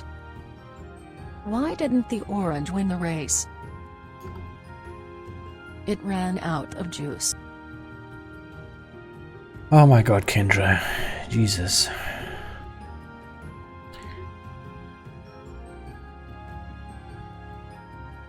How are we going to display this in colors and everything? I'm not quite sure yet. We're going to have to see what's going to happen with that.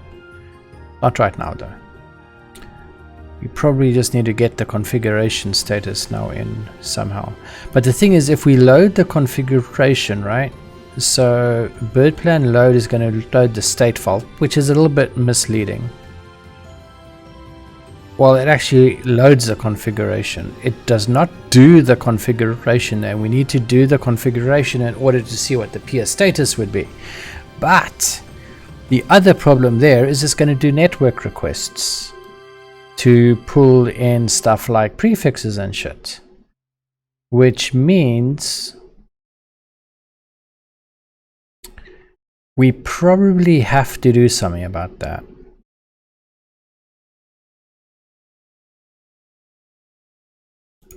There's going to have to do a full configuration of everything, except it does not write that configuration out to a file or to terminal.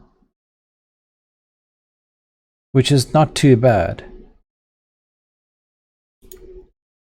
I don't mind if it does a configuration when you do show. Is that a problem? I don't know.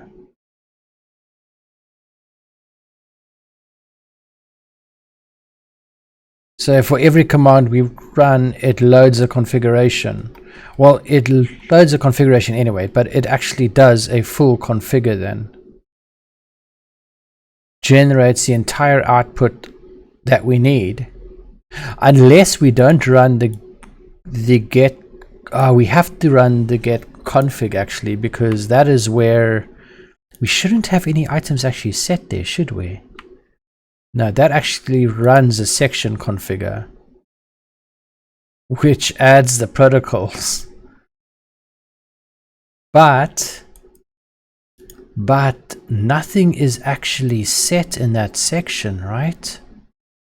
And that's also where the state would get set, is in configure. It's not in the init. Hang on a second. All of the configuration is loaded in init, right? As soon as we create a peer object, for instance. All of it. Except the state. The state is loaded during configuration. And then it is our global state is then overwritten with that specific peer state for things like BGP, right? So we don't set anything here at all. We just set the state and we do the configuration. Or we shouldn't be setting anything at all. That's the other thing. We shouldn't be setting anything. I don't think we do. If we check BGP, this is why we moved all of that code out of here and split it up above, so we don't set anything at all outside of init. So after init, everything is set up and we can query it and shit. See, we don't add anything to the actual object here at all. Okay. Let's just check if OSPF is the same. I'm pretty sure we did OSPF as well. We moved everything out. OSPF, oh shit. Why is that there? Functions is fine. OSPF, oh shit, so OSPF is done slightly differently. There we've got actual functions that add interfaces, but that is also done during the object configuration. Well, during the object instantiation before the actual config has been called. So we should be able to load the entire, or pass and load the entire configuration to be able to get what the peer would be configured with if we ran at the moment. And then we should be able to output that, right? Right? I think so. So we can actually call, I think we can actually move this into load. I'm not sure, because load loads a state only at the, well, it loads a configuration into memory and it loads a state file. It's not doing loading of the config. What happens if we moved it? Oh my god, we're making so many fucking core changes here. It's not even funny anymore. If we move that there, that is in the load function, right? And if we reran this, still nothing. Why have we still got nothing though? Because we didn't call get config. But that's going to run configure, and that is going to fucking, oh my god, that's going to fucking pull in and overwrite our previous state file, or previous state information that we have, and the file as well at the same time.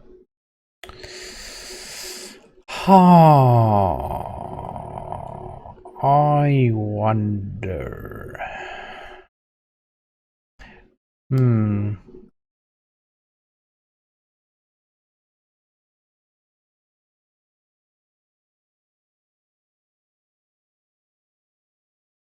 Config BGP, no man, that shouldn't be the case. Config BGP is going to be creating the objects, right? Yes. There we go. Config BGP peers peer. It loops with all of the config items that it pulls in from our configuration that's currently in memory, and it adds the peer. BGP protocols add peer, and add peer. I was it's not Pornhub and doing the this configuration. conclusion. Every acre of American crops harvested contains 100 pounds of insects. It's not doing the configuration, it's just loading the config into memory. It's not actually configuring the peer. Well, that is a bit fucked up. Configures the peer then, right? Configure constants. Shit, we need to configure the constants first before we can configure the peer, because the peer depends on some of the constants, right? Well. We definitely have an interesting problem here.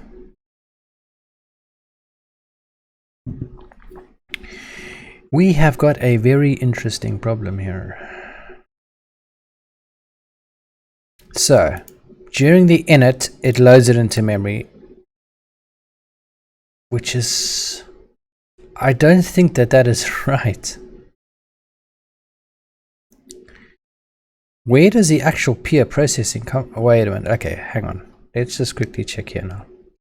Configure constants. That adds all of our constants for BIRD, right? We don't need that. That's not important. Config append deferred. We don't need the deferred functions added for this. Config originated routes. We're not adding this to anywhere interesting, are we? This can be cleaned up a bit though. We're not adding this to anywhere interesting either. Okay.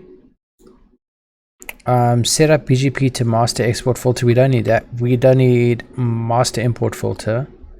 We don't need the pipe. We don't need any of these things over here. Here is where it creates the peers then. Over here. So that loops with self peers config items. What if we moved this into add peer? So as soon as you add a peer, it does a validation of everything. Would that work? I don't know. We're not doing anything up top here that we actually need, are we? All the shit we need is an init. That's deferred adding of functions that we need. We don't need to do that. We can do that during the configuration phase because there isn't anything that's actually changed or used there in any way. I think we can move this. I think.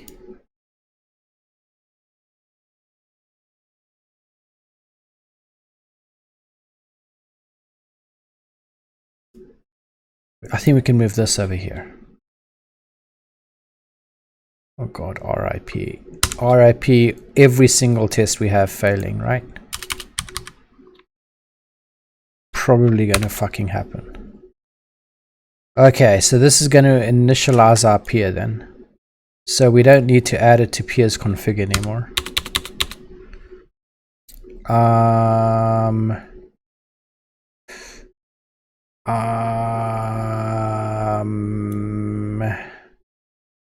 This is if there's a duplicate peer. So we need to... Where's our music on, chat? Kendra, did you fucking kill the music again, mate? I'll fucking smack you. God damn it. Hey there, Cabradre. How's it going, mate? Hey there, Lewis or Louis SSGNC. How's it going, man? So if peer is in self.peers, raise BirdPlan error, peer name already exists, right? Then we can de-indent this, right? Why is self.birdconf not fucking working here? Type of birdconf globals is not known. How can that be? What the fuck?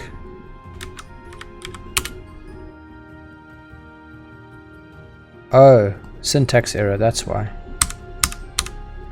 Chat, this is gonna fucking blow up. I can just tell you right now. We're just creating bigger problems doing this, I think. So what we have then is create BGP peer. Add peer to configuration. You know something? I think that should have been up top above. We do need that loop that was up top here. It's redo. Oh shit. That was undoing. Oopsie fucking daisy. Oh my god, I've broken it again. We do need this here. This over here is going to loop with the fuck, what are we going to do here? For peer in is it going to be underscore peer in self.peers.items self.conf.add peer, right? So that's the already initialized peers that we're going to be pulling in. We then remove this from here.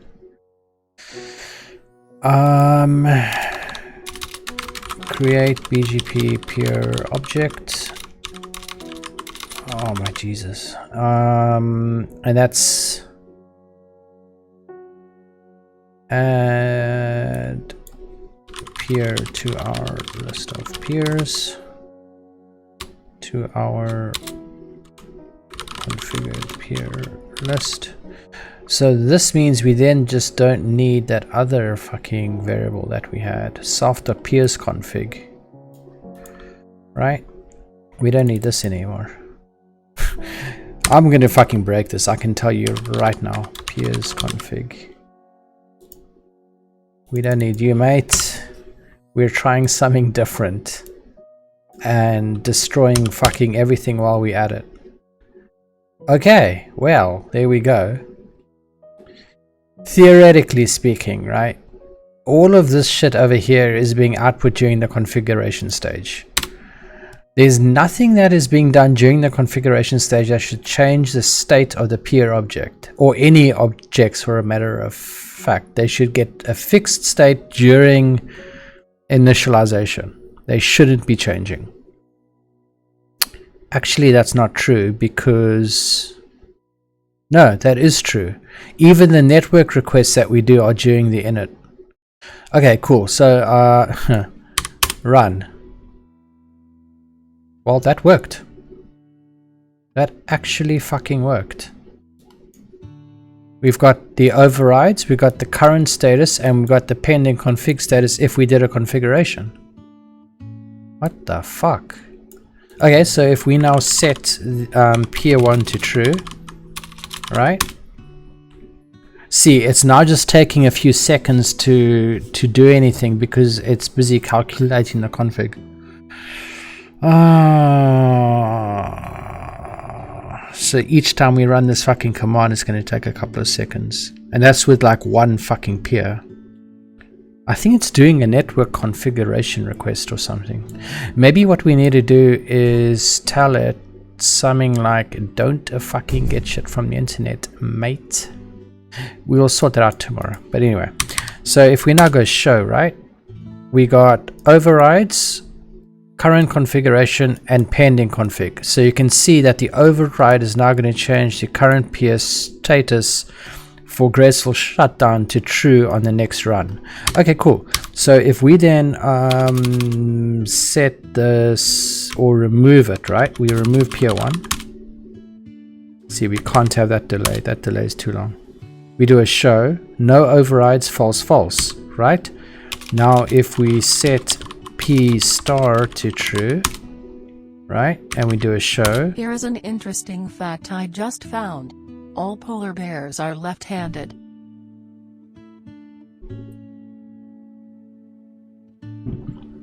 So what we have over here is overrides true, current peer status false, and pending configuration status is true. Okay, so that might actually work if we can get around the issue with the delay, right? I don't know where that delay is coming from. Where is that delay fucking oh, it's doing an ASN query with peering DB. So the problem here, you see,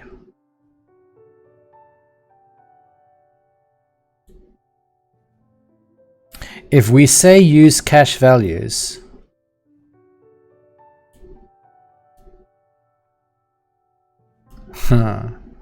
and we don't already have that in the cache that we want to use, because that I think sets the prefix limits if I'm not mistaken. So the state should actually give prefix limits then, even though it isn't in our configuration. Yeah, you see it's pulling it in from peering DB. That might sort of be okay. Might sort of be okay. We just need some way to fucking ignore it. Now, if we check OSPF, hang on, is OSPF doing anything in terms of initializing anything during configure? It's just adding all of the interfaces and shit. They should then get pulled in before we do the configure. There's nothing being changed during configure.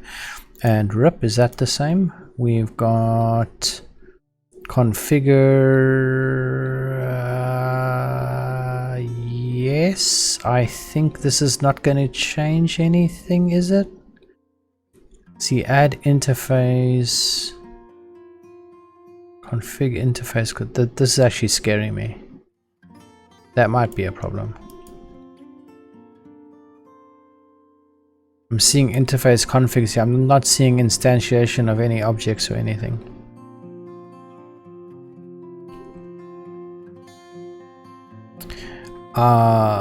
Fuck.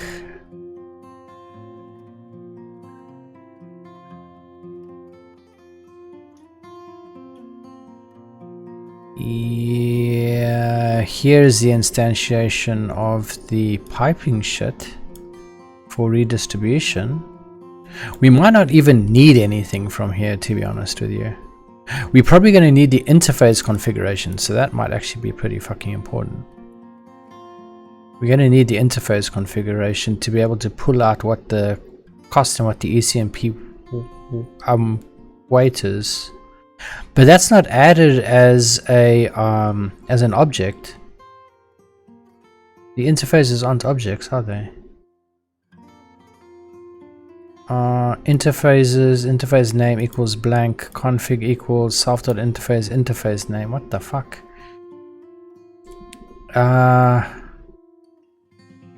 Interface config is adding this shit. I don't think there's anything. Oh god, this is so bad actually. This is so fucking bad. We might have to rework this chat slightly. Might have to slightly rework this shit. It's the smallest protocol we have, so it's not too hard to do. Okay, we'll have to figure that out at some stage. So if we go back to over here, where we got configure and we got init and shit, right? Wait a minute, is that it? No, it was over here. Where we go to... Where's the load config shit gone? Oh, it's in here. Here we go. Here we go. So that is what passes all the config. We add peer, and during adding the peer, it's actually instantiated as an object, and we can now query it. But what we probably need here is some way to tell it, mate, do not do queries to the internet while we run our command line options that do not reload configuration. So what we can probably do then, where are those functions that actually pull, where do we actually pull the configuration in from? Where do we do that? Hey Nigel, we have a new follower. Thank you for following DireGoth_. Hey there, DireGoth_. How's it going, mate? Hey there, Louis SSGNC. I'm studying Python, but I don't have enough knowledge to understand what's going on there. Well, I don't understand either, mate. I don't know what the fuck I'm doing, as usual. We're just going with the flow at the moment. Just going with the flow. Smile and wave, boys. Smile and wave. Hey Nigel, we have a new follower. Thank you for following Louis SSGNC. Where the fuck did that function go? Okay, so from the command line, which is up top here, where are we actually loading the configuration? Oh, we're loading it over here, right? So that's BirdPlan load config. We can't fucking click on that either. That's BirdPlan load config. Last night I sniffed Nigel's Amazon account credentials. I am going on a shopping spree. Kendra, how about that's a very bad idea? Don't do that. Where the fuck are we? In the show, right? We got load config. That's under BirdPlan, right? Which is over here. We got commit state. Like to move it, like to move it, move it.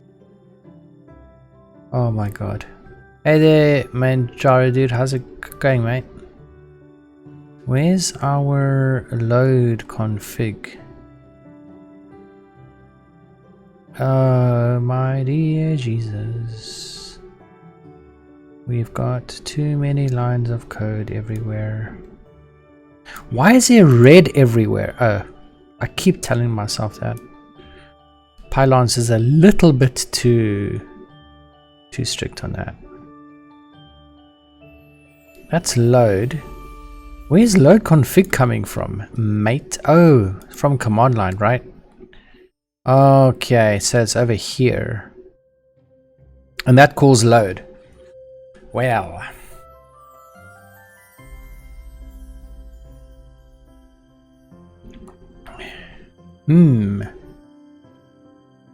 Going good, how about you? Not making enough progress as usual.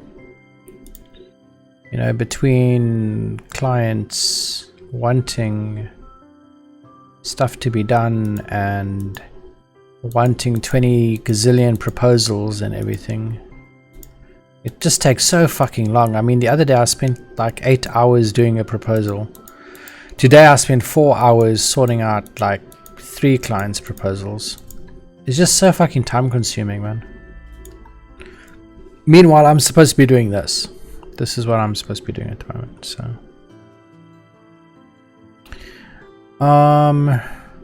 We can override like we do over here before we call load config. We can say use cache and I think use cache should work. Right?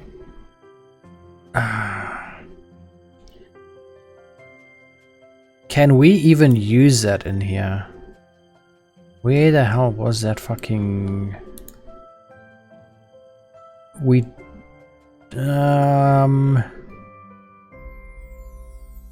What is gonna happen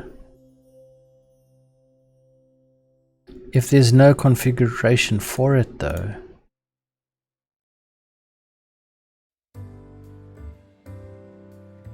I don't know, we're gonna probably have to fucking see what happens, aren't we? We're probably gonna have to fucking see, mate, and make adjustments as required. I think this is slightly confusing though, but load config is doing a load of BirdPlan. BirdPlan is over here, that's calling the load function. which is some fucking over here, which loads the configuration and state into memory, right? And then the configure uses that state that's in memory and calls BirdPlan to configure it. BirdPlan object to configure it. I don't know if this makes any sense to me. Pretty sure it makes absolutely no fucking sense to anybody at the moment. It makes no sense to me either, man.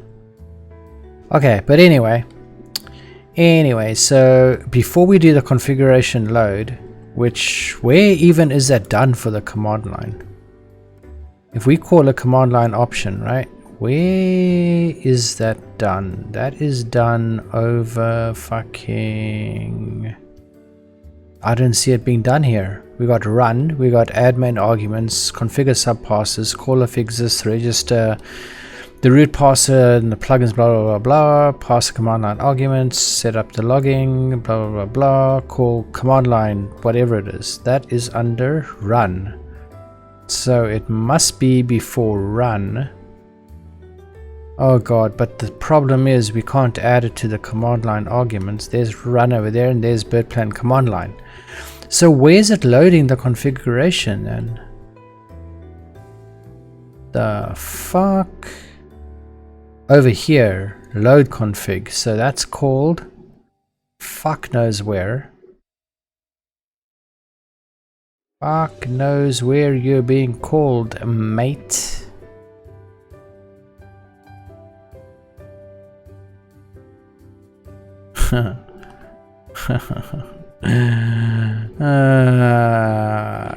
Where's this run coming from?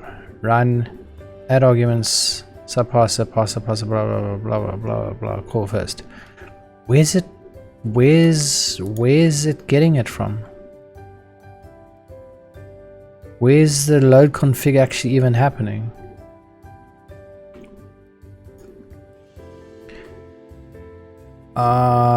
Probably here.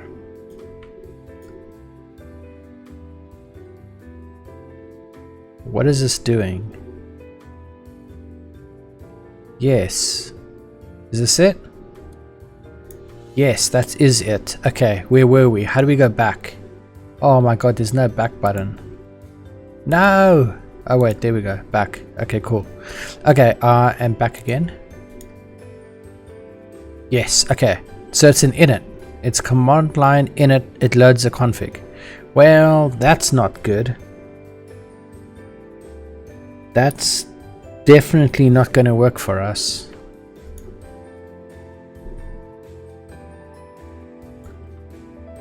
Oh, it's not loading it during config. It's just initializing everything. Oh my fucking god, man. Oh my fucking god. Where is this code going? This is a problem when you pulled away from what you were doing. You can't remember what the fuck you were doing. Now I spend like probably a fucking hour now trying to figure out how these things are connected together when I could have actually been doing something constructive. Here's where it calls the command line option. So somehow before this it's loaded. So in show, here's a command line option it's going to call. Okay, so it's actually loaded in every single fucking thing. So what we can just do is, can't we then just say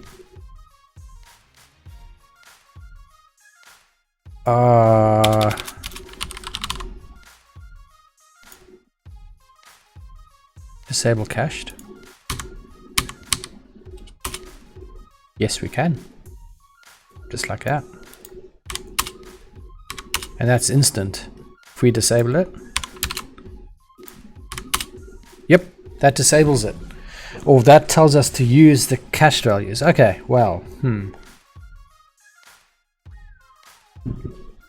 interesting. I don't quite want to set this variable though. It should probably be in BirdPlan load config. Can't we say use cached equals true here?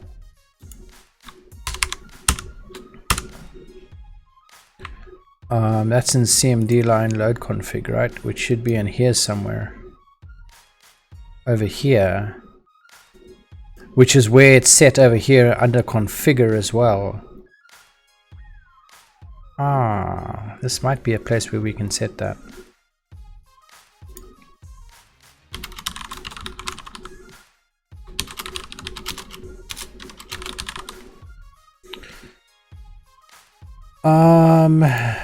But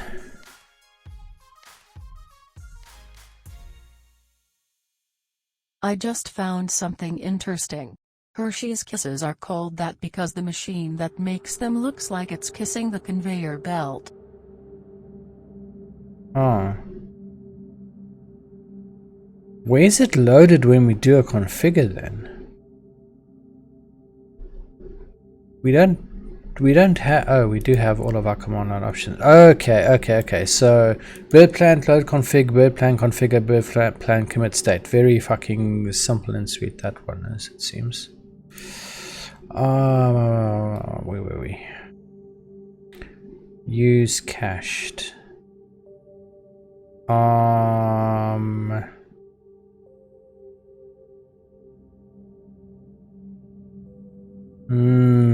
The problem is now the use cached options are not going to work because they were set before configure was done, weren't they?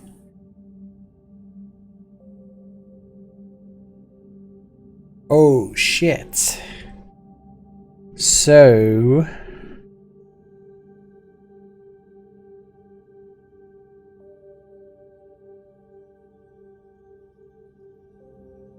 see, all of the decisions that we made during the configure process took these into account, but now that we are initializing all the objects during the init stage, this is going to do absolutely fucking jack shit. And all configure is going to do is just output a bunch of lines. Well, a few thousand lines, right? Oh my dear Jesus.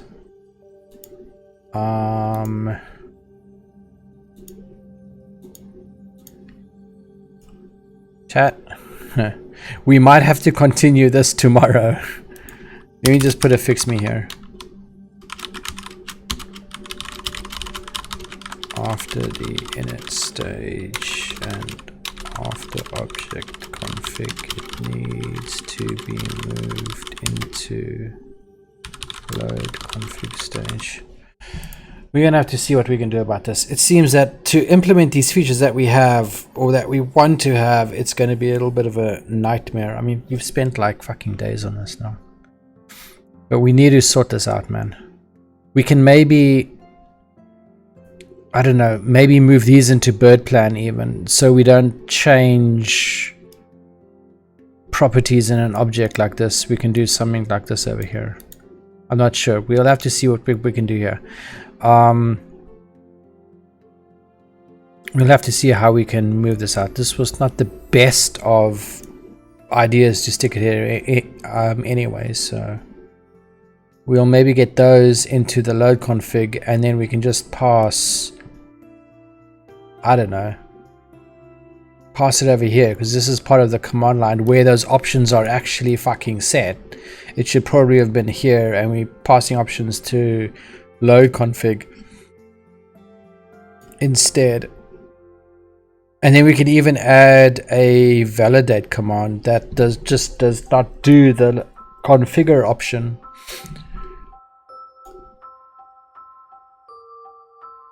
I mean, this is another set of fucking major changes we have here. How many lines have we changed so far?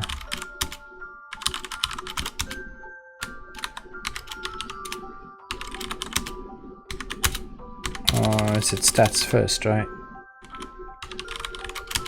Or I'm just fucking stupid. Only 500 and something lines. Jesus, that's nothing.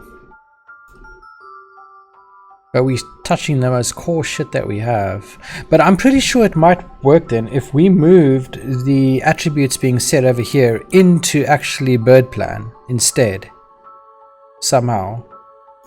We implement it in the load side.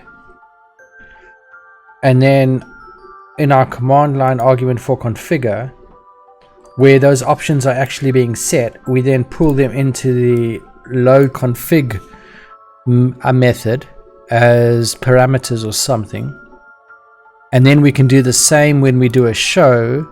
In load config, we just have use cached, like I added here, to true, where it defaults to use the cached values. That might actually work. That might actually fucking work, mate. Hey Nigel, we have a new follower. Thank you for following Lucets2s. Hey there, Lucets2s. I'm terribly sorry, mate, but I'm about to call it for today, man. Hopefully tomorrow we'll get more time, chat. I'm going to try and clear my inbox as much as possible this evening. And we will check tomorrow morning. I always hope to start at like fucking 4 AM or so, but I always end up starting at like fucking 10 or 11, unfortunately, due to people asking for stuff. But hopefully we can start a little bit earlier tomorrow. I need to get this shit fucking finished, man. This is absolutely a disaster that it's taking so long. I mean, I was hoping to implement the like 2 fucking commands that we were after in 2 days. It's now been 4 days and we haven't even done anything there. This is starting to become a bit of a nightmare, to be honest with you. So tomorrow we'll be moving these configuration options into BirdPlan instead of in the CMD line module, and we'll pass it into load config, and load config will then be changing and something. Thank you for following Skylark1378. Hey there, Skylark1378. How's it going, mate? I'm terribly sorry to leave you guys here, but I need to be off, man. I'll hopefully be back tomorrow morning at approximately, I don't know, probably the sort of medium case scenario would be 0800 UTC. But I'm hoping to start with this at like, I don't know, 0600. Probably not going to happen. But I'm going to try my best. And we can see how it goes, man. Anyway, guys, I hope you enjoy your days. I will catch you tomorrow on the flip side. Have a good one and stay safe, man. Cheers, guys.